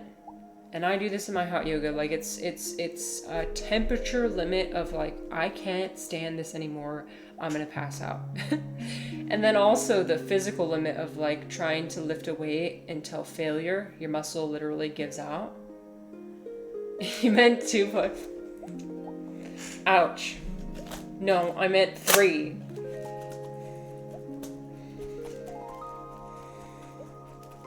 No, I meant lifting a 8-pound weight. Oh. God damn it. I'm sorry, Refly. I'm not doing a good job today at not taking things personally. I was doing so well, like the first 2 hours of stream, and now I know Fuck, I broke the 4th agreement, or one of the 4 agreements. I took it personally. I took the bait. I got baited. Okay, well, you were talking about yourself. Well, now I feel bad. Hi, Sam. Reclusi says not mental roles, rather existence. So we checked on our mushrooms. Okay, we can come back to our space. I just wanted to check on our mushrooms. Everything's good.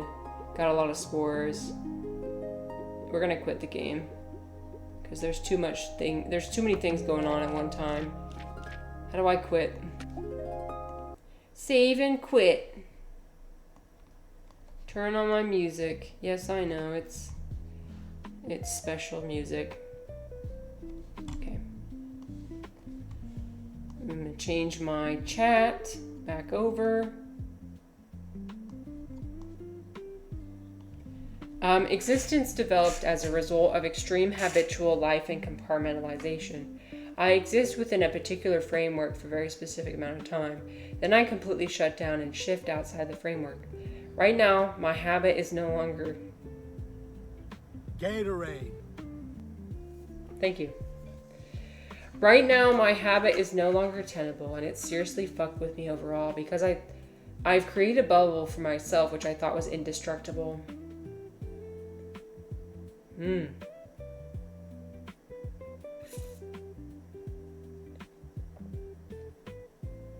Completely shut down and shift outside the framework.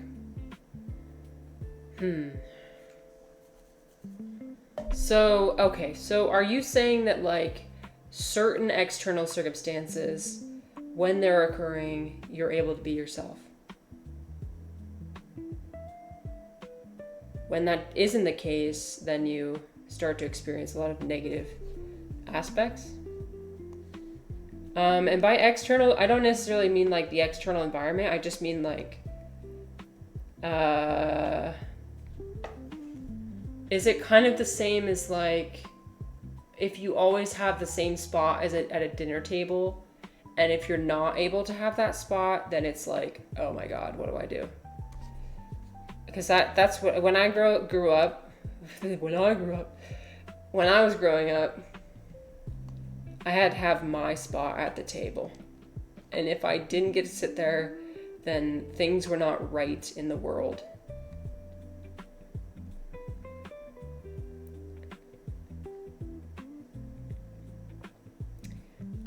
Not a mask, rather a routine, but perhaps the routine is a mask. I've just created an internal world for myself, and when I'm tapped into that, I'm focused. I remember shit.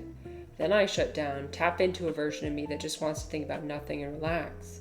And if you do this every day, work at the same time, break at the same time, stop at the same time for years, it becomes your essence. It's interesting how when we like we can convince ourselves of so many things. Very hard to try and put this into words. Yeah, I don't blame you. Thanks for trying to put it into words. I'm trying to think. I'm trying to think about if I've ever experienced this.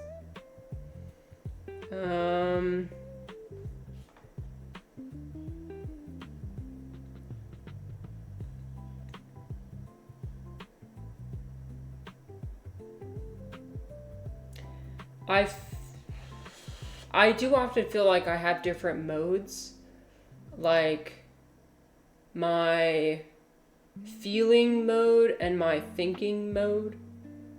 I'm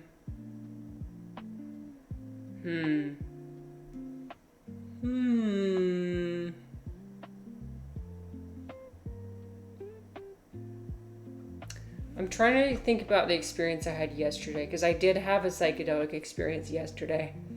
I'm trying to think about what I learned. The thing is, I don't learn anything because it's not my thinking. I'm not focused on thinking during that time. I'm just so focused on being. Just being, that's it. I have moments where I just want to be, and I have moments where I just want to think. I have a hard time doing both at the same time. Like, being, when I can just be and there's no expectations, and the external world doesn't really exist, that's great. I can be in that space for hours. Sorry, my voice is. Then when I'm in the thinking space, I shut down all the things that I feel. It's like I can either have one or the other. I can have somebody who's in tune with their intuition and their emotions and their feelings, or I can have somebody who exists in the real world.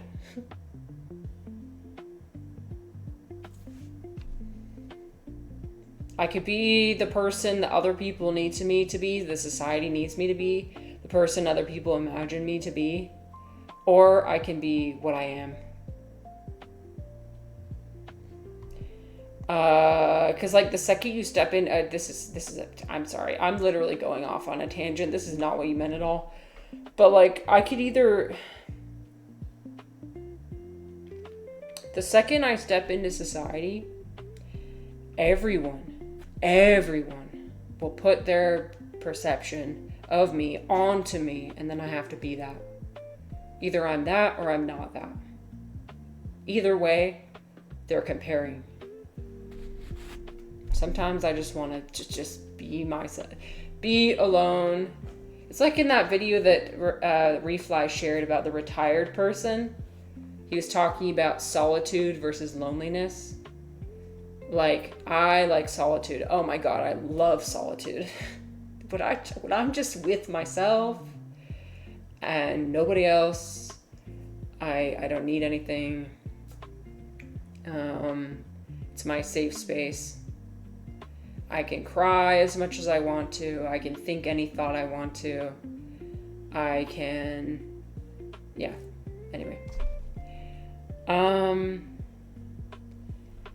Let's see. Reflex said intense exercises require new fluids to absorb. Oh yeah, thanks for the hydrate. My tea is still a bit too hot to drink. I need to go get more ice cubes from downstairs. Let me see. I just spilled it on my phone. No, it's fine. Let me see. I burned my tongue earlier today, so I'm trying to be really careful.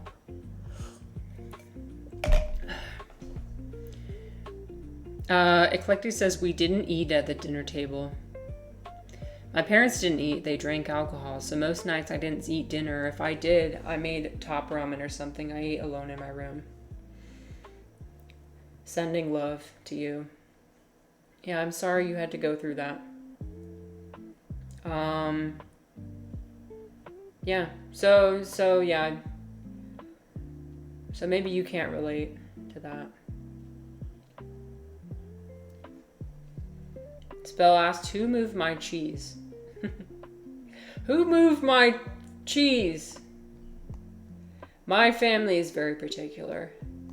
Like, I have a sibling who, like, for the longest time couldn't have their utensils touch even the table. The utensils had to be on the plate because the plate was clean.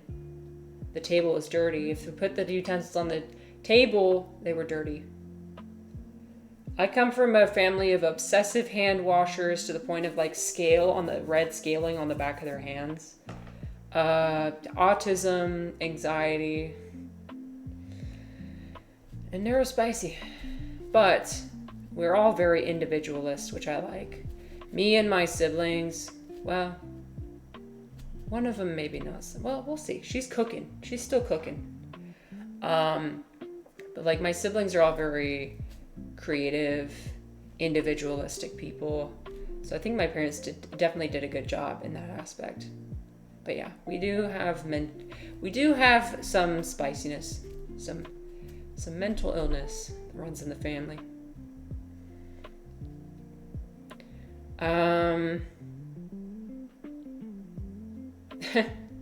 Me and my first partner love to eat our meals in a bowl and eat it with chopsticks on the couch. Why does there need to be a table? That's true, there doesn't need to. I just grew up in a Mormon household, and Mormons tend to be very, conservative, not conservative, traditional. So, very traditional. It wasn't every night, but it was most nights. But yeah, for my husband and I, for the longest time, we would just sit and watch Netflix on our TV. We don't have like a formal dinner. I don't like make dinner. I do my cooking streams, but like we don't usually have like a dinner. My mom would make like a main course, side dishes, like that was on Sundays. Other days we would have like more simple things. That is my goal though. As a mother, I do want to make food. I do want to have like time at the dinner table where we can eat together. Yeah, Spell, I agree. I think it is important for children. At least, well, it doesn't have to be like this formal thing, but I think like eating together as a family, having that, or at least having a time where you're able to decompress about your day, where you're able to, form some connections, bond a little bit.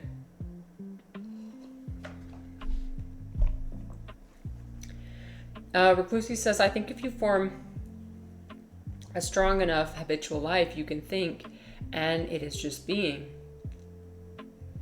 Also, I do feel very uncomfortable when I don't sit in the corner.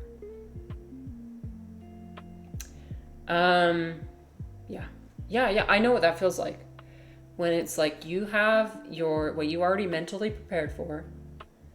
Like this happens all the time. I'll spend all day thinking about something, or like I'll have an idea in my mind of like, this is the way things are done. And if things don't happen the way the things are done, then I get upset.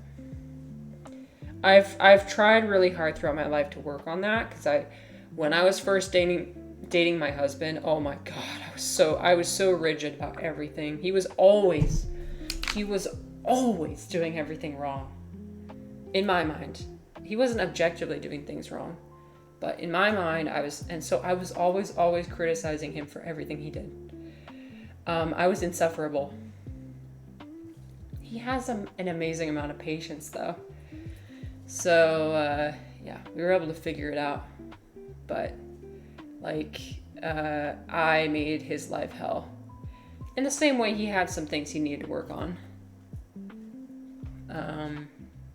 You can make your own life hell if you hold certain things so tightly that this is the way things need to be done and this is the only right way. If you hold on to things like that, you can make yourself miserable really fast, and other people's lives too. Spell is very much aligned with me. Well, that's cool. I always enjoy meeting people who think similarly. I think it's important to have a mix of people who think similarly, but also people who think differently. I will admit that I think I'm lacking in people who think similarly to me. That's what I'm looking for more of. I tend to find a lot of people who disagree with most things. Both is good. Both are healthy. But it can contribute to your sense of community when you are around like-minded people. Too much of like-minded people is like an echo chamber. We know the problem with that. But then like too much of like everyone has a different opinion, everyone's diverse, everyone's, too much of that can lead to like loneliness and disconnection, not feeling like you're a part of your community.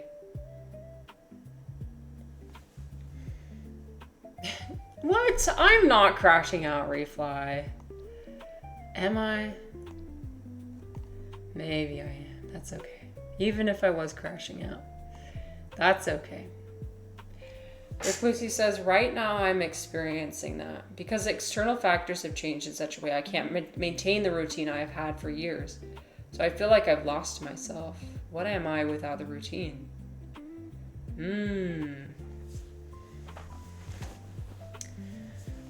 I'm sorry you're experiencing that. It can be really challenging to break away from something like that. But I think this state that you're experiencing right now won't last forever. I think that's important for you to remember, is like whatever it is you're going through, it won't be forever.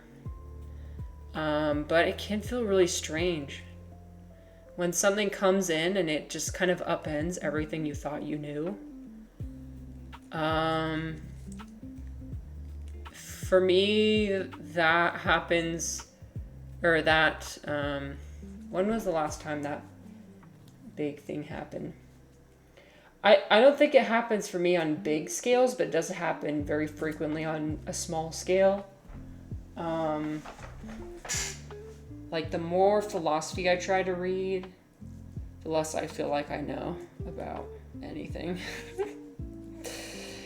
That's why I've stopped reading philosophy for now. I'm like, oh, I can't take it. I can't take it. Seriously, I cannot. We'll return at one point. An undeniable presence which requires no social justification or internal self-reference to be constantly brought up. You are you, pure of judgment, and there's nothing inherently wrong with that. I agree with that. Refly said, when I get a time machine, I'll go back in time and force you to finish your piece.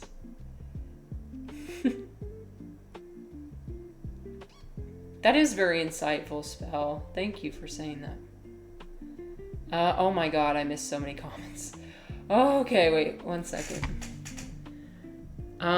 Eclectic says, my mom would force me to eat certain things when I was younger. Like meat when I was always vegetarian friendly. And if I didn't eat it, she wouldn't let me use the bathroom or leave the table unless I ate it. It would get to the point where she would put a camcorder and shame record me until I eat. Sometimes I'd sit there for hours.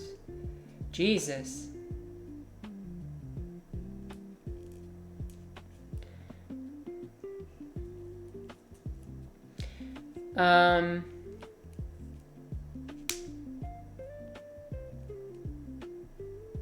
Sam asked, how do you find people who think similar to you when you are so accommodating?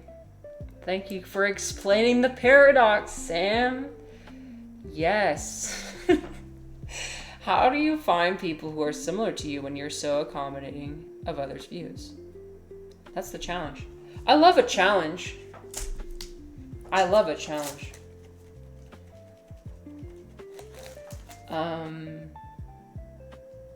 I think it's possible. Sam, I think it's possible.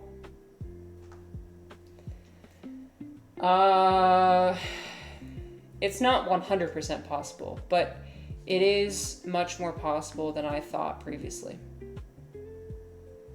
I have to weigh certain values that I have. I have to put things in a priority list. Like, what are the values that I value the most? Um, and so as far as finding someone who thinks similarly to me, what I tend to resonate with, yes, resonance, what I tend to resonate with is other people who are very open-minded, other people who are like curious.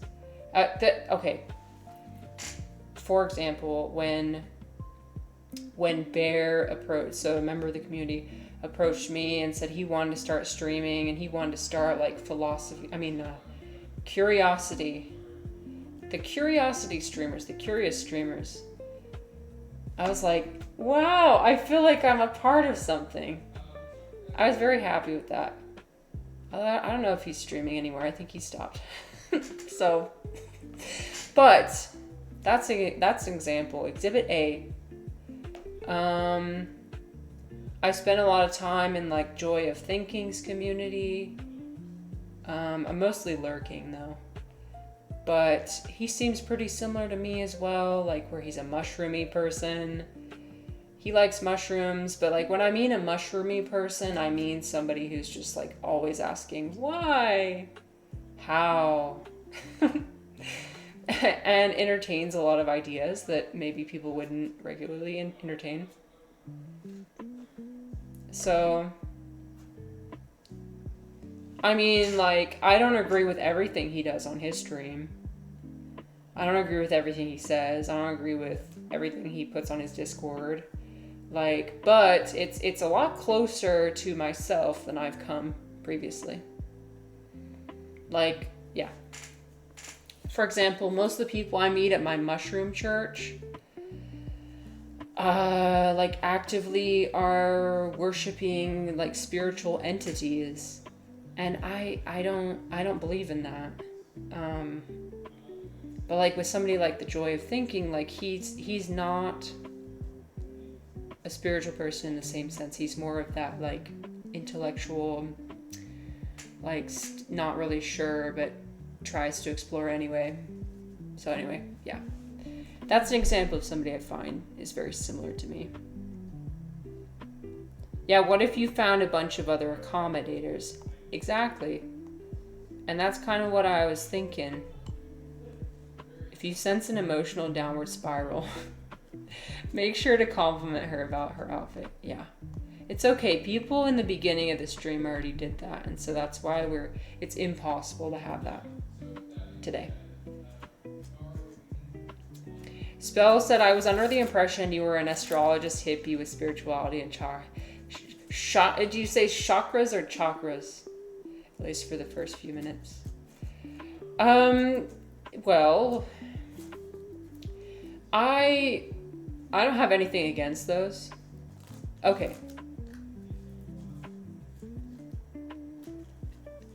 Chakras. Okay, chakras. I don't have anything against those. And if people like that, great. I respect you for it. That's cool. But for me personally, I don't believe in that.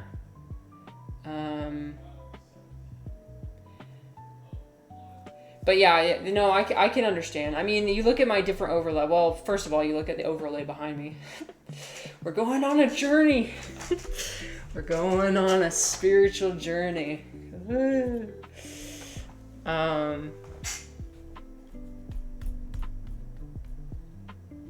It's interesting how little you know about somebody from like a first snapshot of them. But sometimes that's all it takes for you to decide.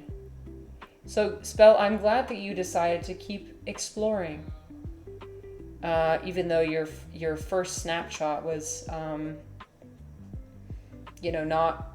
not what ended up being the case. I think that's what we need more of. I think we need more of like, because I do this with people all the time where like, I'll take one look at them and I'll be like, nope. Nope. You not being an AI stream is a starter. Are there a lot of yeah, I love that emoji, Equecte. There's a lot of AI streamers out there, isn't there? Yeah. Okay, that's one thing where I can confidently say if I see that, I'm like, nope. I do not understand why anybody would watch an AI streamer.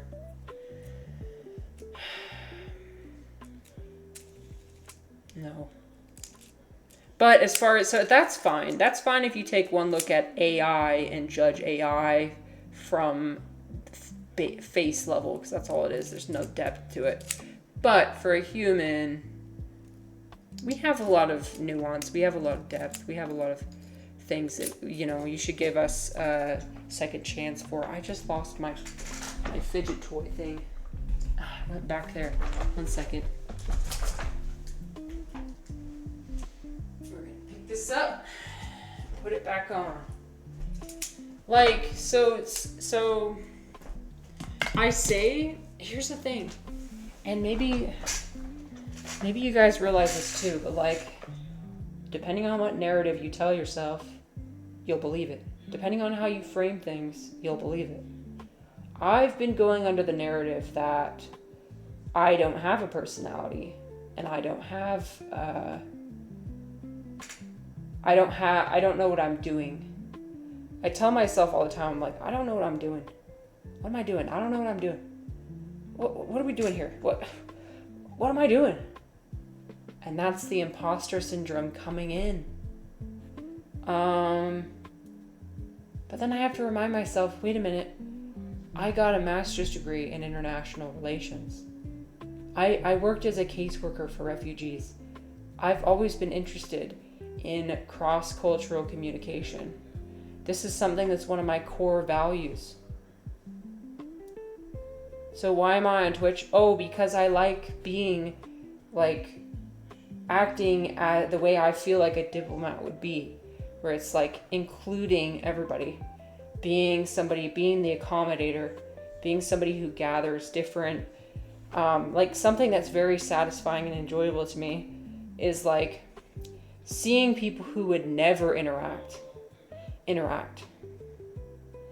And this is me massaging my ego a little bit, but it's very satisfying for me to see people come in this chat who have very, very different opinions, who are like completely from two sections of the spectrum. Now, I that's according to my own subjective determination of who's on what side of the spectrum. You know, I could be wrong, but like when I see people actively disagree in the chat, I do think that's helpful. I think it's enjoyable. The last thing I would want is to see my chat just like constantly say all the same things and like everybody's always agreeing with each other on everything.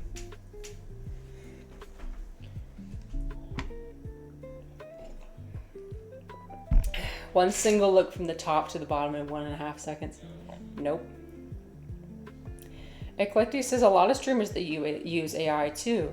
I've actually had to remove myself from mutual communities due to AI usage. Definitely upsetting. Yeah, and that's completely in your right to do that. If, you know, I heard another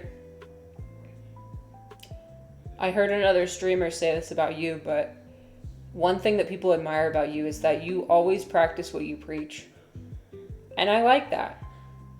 I might not like always agree with what you do, but like that's an admirable thing.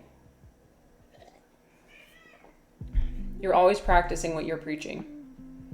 You're like setting firm boundaries. You're setting like, you're, you know, deciding what you want to bring into your life and what you don't want to bring in your life. And that's cool. Spell said a lot of philosophy tag streams are either looping VODs or VTubers with pseudo-stoic like mannerism that's completely soaked in meme culture. Absolutely degenerated. Philosophy slop. I did try and explore a couple philosophy streams, and so there's plenty of people. So there's a lot of people in the philosophy community I really enjoy. I really enjoy Aristotle. I really enjoy Ivan, Neo. I enjoy... those are like the two philosophy streamers. Do I agree with everything they're about? No. But I like them as people. I think they're really cool. What was I gonna say? I forgot. Oh yeah, but I've gone into investigations of the philosophy tag before, and yeah, it's sometimes I found people who are like actively, hi beautiful, actively in the throes of mental illness and like going on this spiral of with no return. I've also seen like, yeah, pre-recorded, like I've tried to comment in their chat and I get no response. Hi beautiful. Do you need attention? She needs attention. This is Toby. She's special. I love you. Hi. Sometimes I don't know if she wants to smell my breath or head bump me.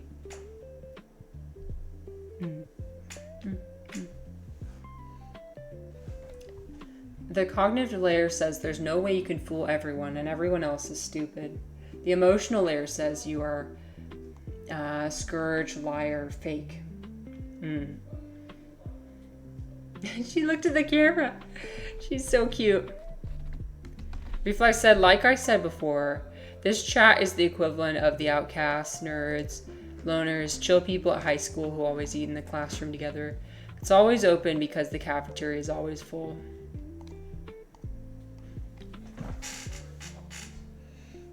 Yeah. That's what I hope. Like, I know what it feels like to be in a group of people and always be talked over. Because like my voice is too quiet, because I don't have enough confidence to talk in a group setting. And that feeling is just so... The social isolation is so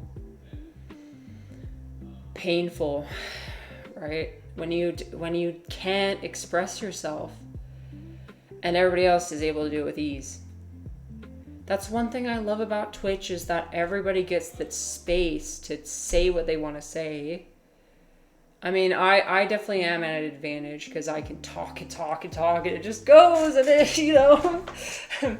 But even with chat, right, you can type out what you're going to say. You can at least get it out there. Nobody's going to interrupt you. It's out there. Like, it's there for me to see. It's not like that feeling of sitting at the table, trying to say something like, you know, oh my God, all the time. And then you never get to say anything. Lemon says, definitely can relate to outcast, nerd, and loner.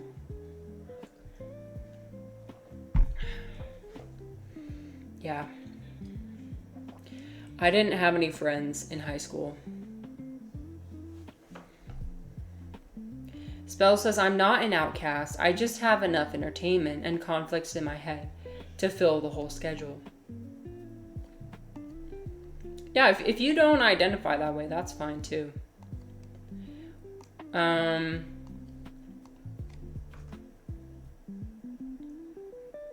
Because even like Refly's perception is a bit different than my perception.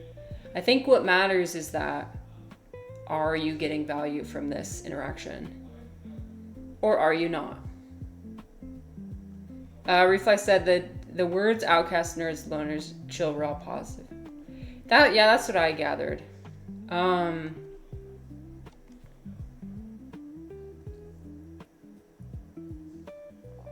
Right? But as long as it's a place where you feel like you want to be and you want to spend time, then that's good. Welcome back, Ulysses. I hope your meeting went well.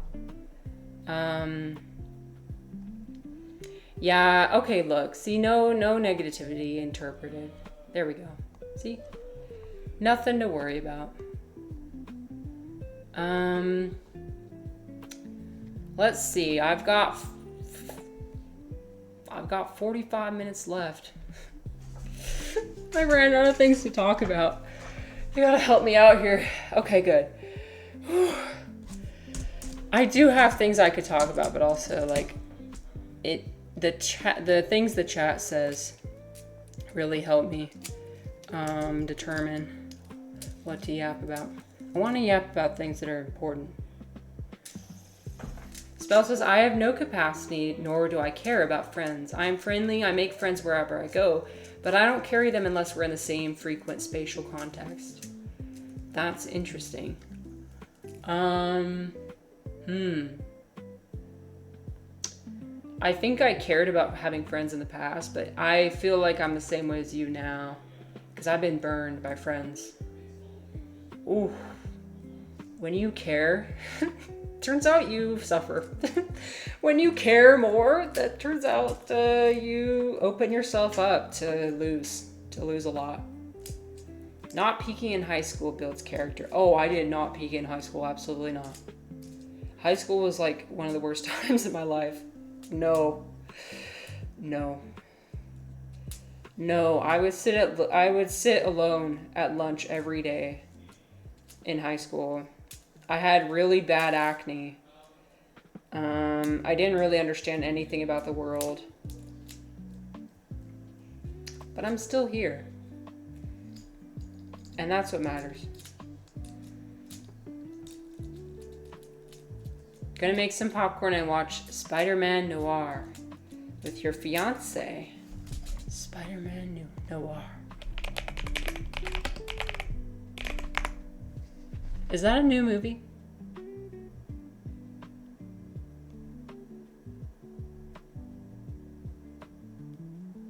Is that... Oh, it's a TV show. Oh, that's cool. That's fun. I hope you enjoy. By the way, if I didn't say hello to you, Lemon, hello. Welcome. Welcome back.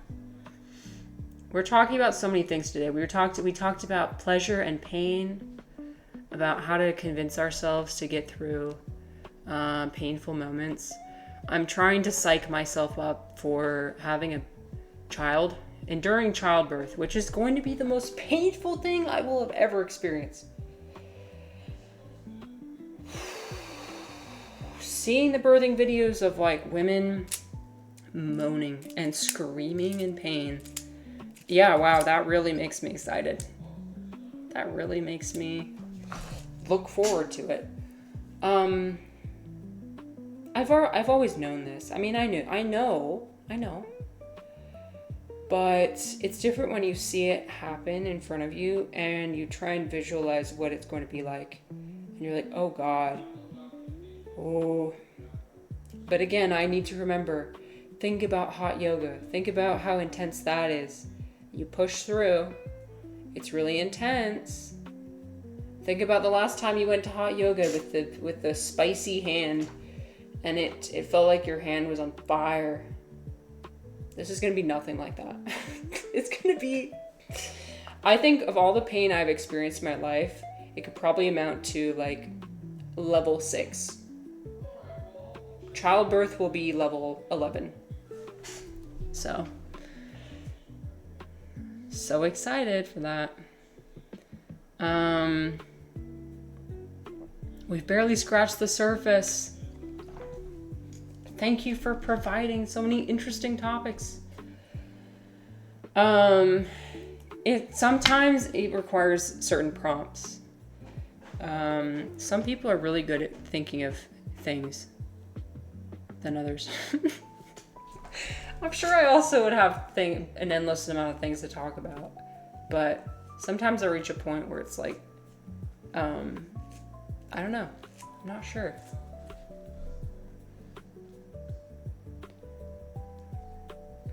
Sometimes I have the struggle of out of sight, out of mind that can allow months to pass without me talking to close friends.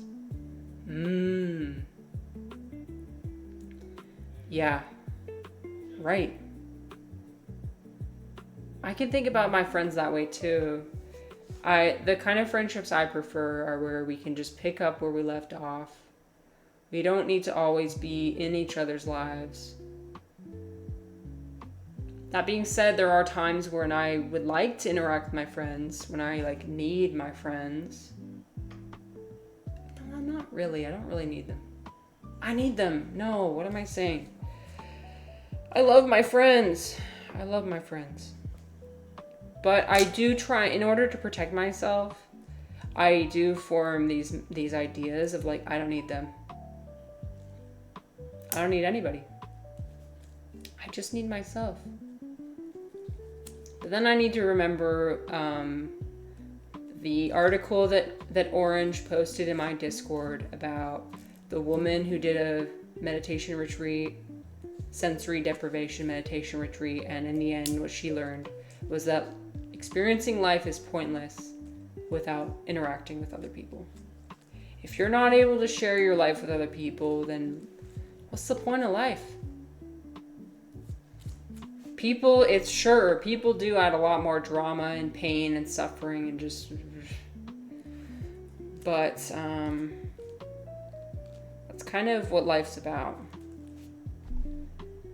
I go through cycles of like, I don't need anybody, to, oh my God, I need to be better to everyone in my life. I've been neglecting everyone.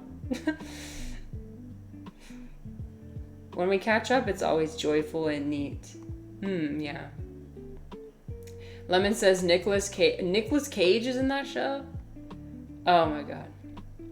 I like Nicolas Cage. I really enjoyed him in The Unbearable Weight of Massive Talent. I thought that movie was hilarious. And National Treasure. He was in that, right? No, was that Ben Stiller? No. It was Nicolas Cage.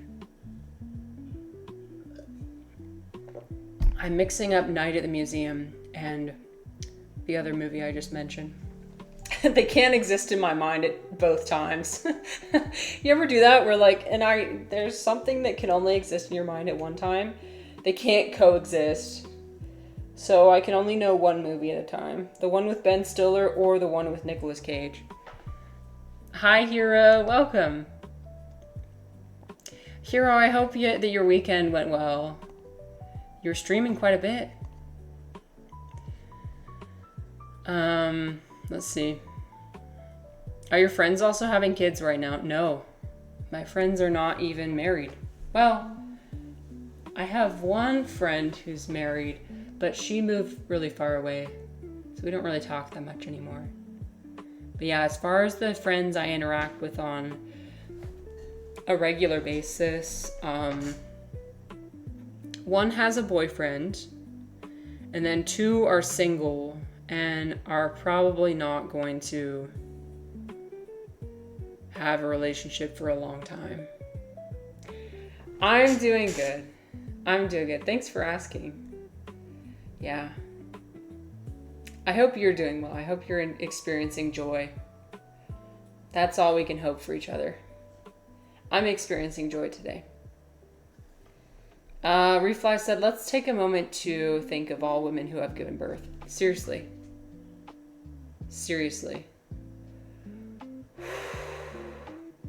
Imagine the most painful thing you've ever endured. Okay, now multiply that by 2 or 3 or 5. Imagine something so painful you're literally moaning and screaming through it. Yeah. Hi, Chunky, welcome. I hope you're doing well. It's interesting, Lemon, because my friends and I was noticing this when we were hanging out the other day. We are very different. What we have that unifies us is our shared experience, our trauma bond, if you will, of all being caseworkers. We know what it's like to be scrambling around, be in charge of like 30 families, have people blame you for things, like have a family's life in your hands, and just the overall craziness of that year of time. And how we all just like kind of push through. we would have like, 12-hour days of just like running around, delivering supplies, delivering diapers, delivering rent checks, spending some of our personal money to help somebody pay their utility bill so their electricity doesn't get shut off, dealing with emergencies, dealing with residual trauma of, clients showing you very, very traumatizing things with like almost no awareness of how it would affect another person. Dealing with the fact of like someone from Afghanistan is like so miserable in the United States they would rather go back to Afghanistan. That's pretty interesting. I actually recently had somebody, like a mutual friend. He's from Afghanistan and he's headed back. He said that the American dream is dead. I don't disagree with him. It's just incredibly sad because, wow. You know what? No, I shouldn't be like that. Yeah. I understand why he wants to go back. It's because he wants to be in the culture he grew up in, among the people that understand. Because like here in the United States, it's all about the competition and he's had like people be racist against him and like he never really fits in, and just the constant grinding of like in the rat race of like having multiple jobs and never being able to afford living. I'm assuming that going back to Afghanistan means he'll have a slower pace of life. He's willing to risk, the more obvious dangers. Anticipation. Yeah. A lot to anticipate for sure. But yeah, he's not coming back. He's never coming back. He's been here for like 10 years. And he's just picking up his family and going back. Forever. Lemon says, yep, I gotta admit it doesn't seem alive. Do you mean the United States doesn't seem alive? I do agree with that.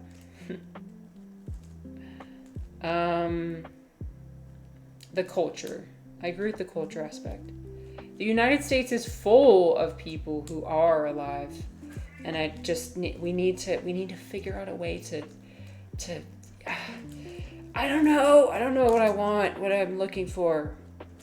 I thought what I was looking for when I went to the Mushroom Church was I was gonna be in the midst of the counterculture movement. We're gonna be like the hippies. We're gonna like, we're gonna all protest. I'm gonna find other people that will move into the woods with me and form a commune. Like, that's what I thought. No, what I ended up finding was just a bunch of very people who are struggling with mental, with trauma, coming to a space to try and extract, I'm trying to really be careful about how I word this, because it's not any individual's fault. It's just like it's the feeling of like, somebody do something. Someone do something. I feel like the Mushroom Church is like a bunch of people who are wanting something to happen, but they don't want to be the one to initiate it. So they're all showing up hoping that one day somebody's going to like get up on the soapbox and okay, we're going to go march down, blah, blah, blah. We're going to do this. We're going to do it right now.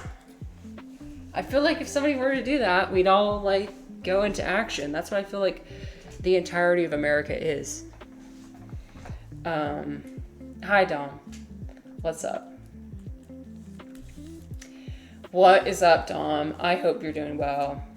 Nice to see you. The leader is sus, right?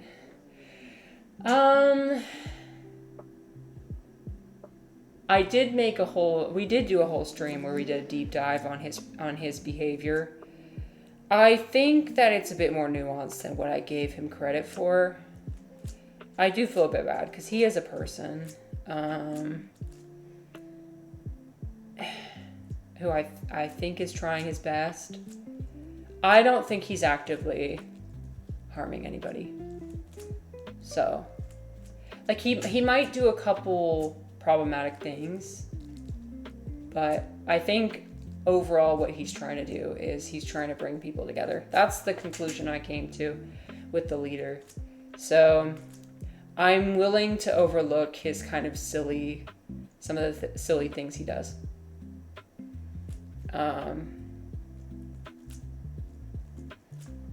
Yeah. I'm trying to give people more grace. Because the more I think about people and why they do things, the more I realize, like, wow, nobody's really at fault here. I mean, everybody's at fault, but nobody is at the same time. Lemon says, hypercapitalism is poisoning us. Absolutely. I agree. I really think we're less happy here in general. Yep. Toby agrees too. Toby, come here. Toby. She's meowing. Yeah, hypercapitalism is poisoning us for sure. In terms of the food, in terms of the entertainment, in terms of the culture around it. Many different things. Oh, I'm sorry, there's ads right now. Oh, frick. I forgot to warn you. 我在北京。 What's up, Beijing? I like that. I like this sound, the sound bite. What's up, Beijing? He's saying, 我在北京. I am in Beijing. But it sounds like, what's up, Beijing? Shi dada. Which does not mean daddy she. It means big, big she. She dada. Big she. But to my American ears, it does sound like daddy she. And I'll never get that out of my mind. You speak Mandarin? I do. I'm losing my ability a little bit. But yeah. My husband, his mom is from China. Oh yes, and Dom, I'm so excited to hear your answer to my question of the day, because I feel like you can give me some good insight. What was I saying? Oh, my mother-in-law is from China. So, and I lived in China for a bit. I studied Chinese for a bit. Yeah. But I do need to practice. I don't have anybody, well, I say I don't have anybody to practice with. I could practice with my husband if I wanted to. It's just so weird to talk with him in Mandarin. It's really strange.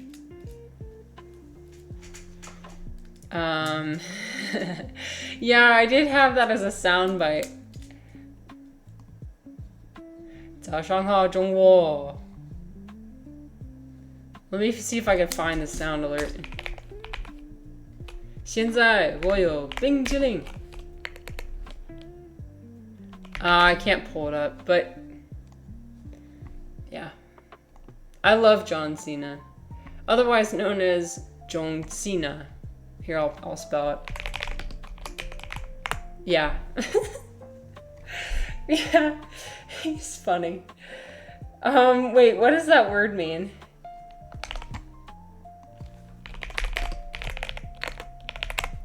Is that the word DCI called me? It might be. I think it's the word that one who poses as a satisfied customer or an enthusiastic gambler. I mean, I don't disagree with you, but Toby disagrees. He's harmless. I feel like he's harmless. He's just a guy trying trying to connect with his Chinese audience. It's just business. See, that's the thing when we don't fault anybody. That's the thing. We don't hold anyone accountable for anything. At least I don't. That's probably a problem. Dom says, with the question of the day, 2 experiences come to mind. During your Vipassana meditation, I was meditating on knee pain every sit, and one time it randomly exploded with bliss and my knee felt amazing. Then a few months ago, I was meditating on stomach pain and I tried to experience it without any conceptualization. And it was still pain, but something about the purity and intensity of it I found profoundly beautiful. See, this is what I'm looking for. Dom, I'll say the context. The context is, I was watching, well, I'm not going to go through the whole thing because I've already gone through it multiple times, but I was watching videos of women giving birth, and they were saying, you need to mentally shift yourself from pain to pleasure. And it's something about like connecting to maybe this grander idea of like, this is all part of what I'm trying to do. I'm creating another being. What's happening in my body is natural. But yeah, also like how the more you disconnect yourself from your pain, the less suffering you feel. You still feel the pain, but you don't feel the suffering. And that's what you want to get. So when I'm going to have childbirth, what I don't want to have is suffering, which is like, I can't do this anymore. It's unbearable. When I say I can't do this anymore, it's unbearable, that is suffering.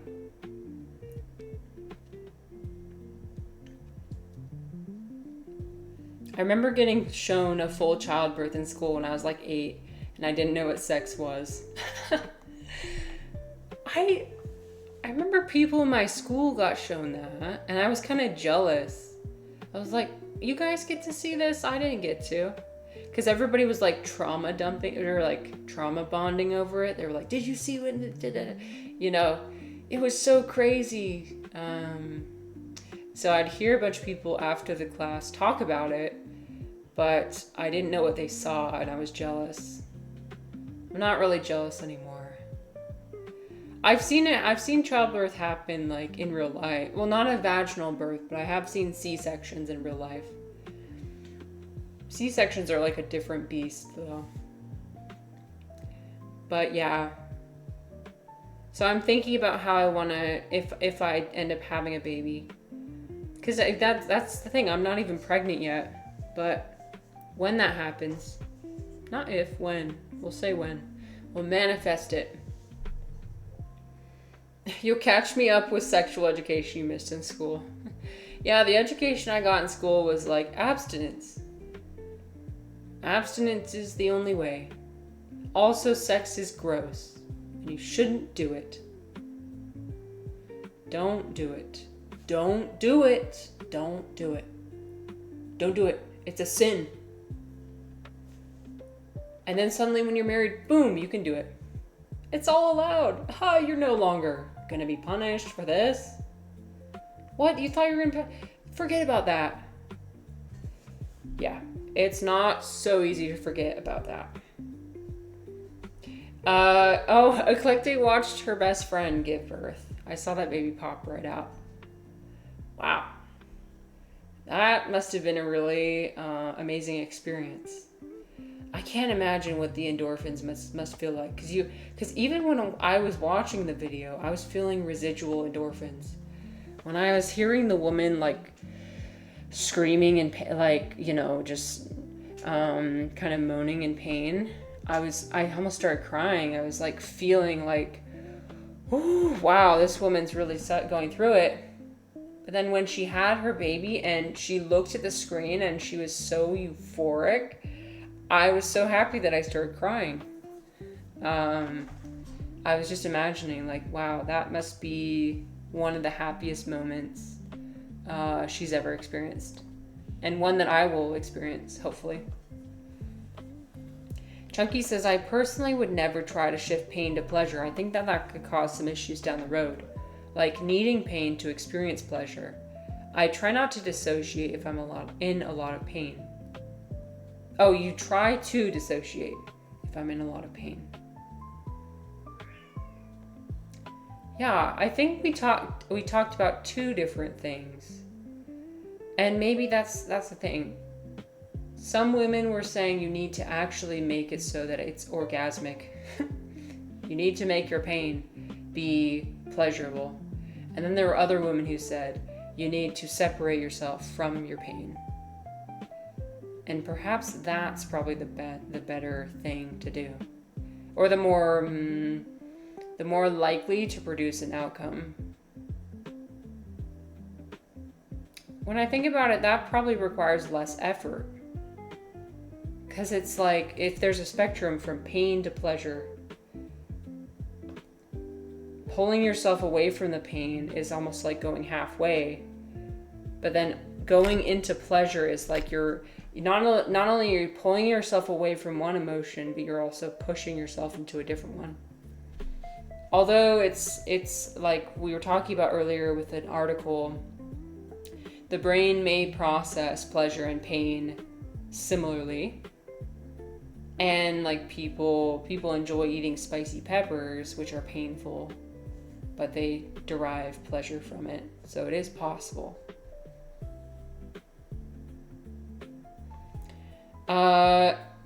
She was in labor for about 20 hours. I sat in the hospital with her, and when she got to pushing, it was about 15 minutes until the baby came out. That's pretty quick. It was a beautiful experience. Not too bad of a tear either. Yeah, the tear is what I'm really worried about. Yeah, I don't want to tear. There's different things I've heard recommended. I bought this like bath soak that's got coconut oil in it. You can also like do different massages. You can have different oils that you rub in places. You could do some things to avoid, but sometimes it's unavoidable. Sometimes if you do everything, it'll still happen, and that's life. Okay. All right. Let's raid. I think we should raid. 2/3 Lotus is streaming right now. Oh, let's go raid them. Let's go see our friend Imogen, who's very wholesome. Because I do have to go to yoga, but I love this channel. If you're interested in learning about poetry or just they have philosophy conversations as well. But another person who's they're sending out love, and thanks, Dom. It was nice to see you too. It was nice to see everyone. Thank you guys. Let me pull up this in the background. Okay. But I hope you have a good rest of your day. I'll see you next time. I'm not sure when I'm going to be streaming again, but it's going to be fun, I bet. Okay. All right. I'm going to wait for the ad to finish. There's a pre-roll ad that's currently playing. That'd be awkward if we raided and then I couldn't chat. I'll wait. And now.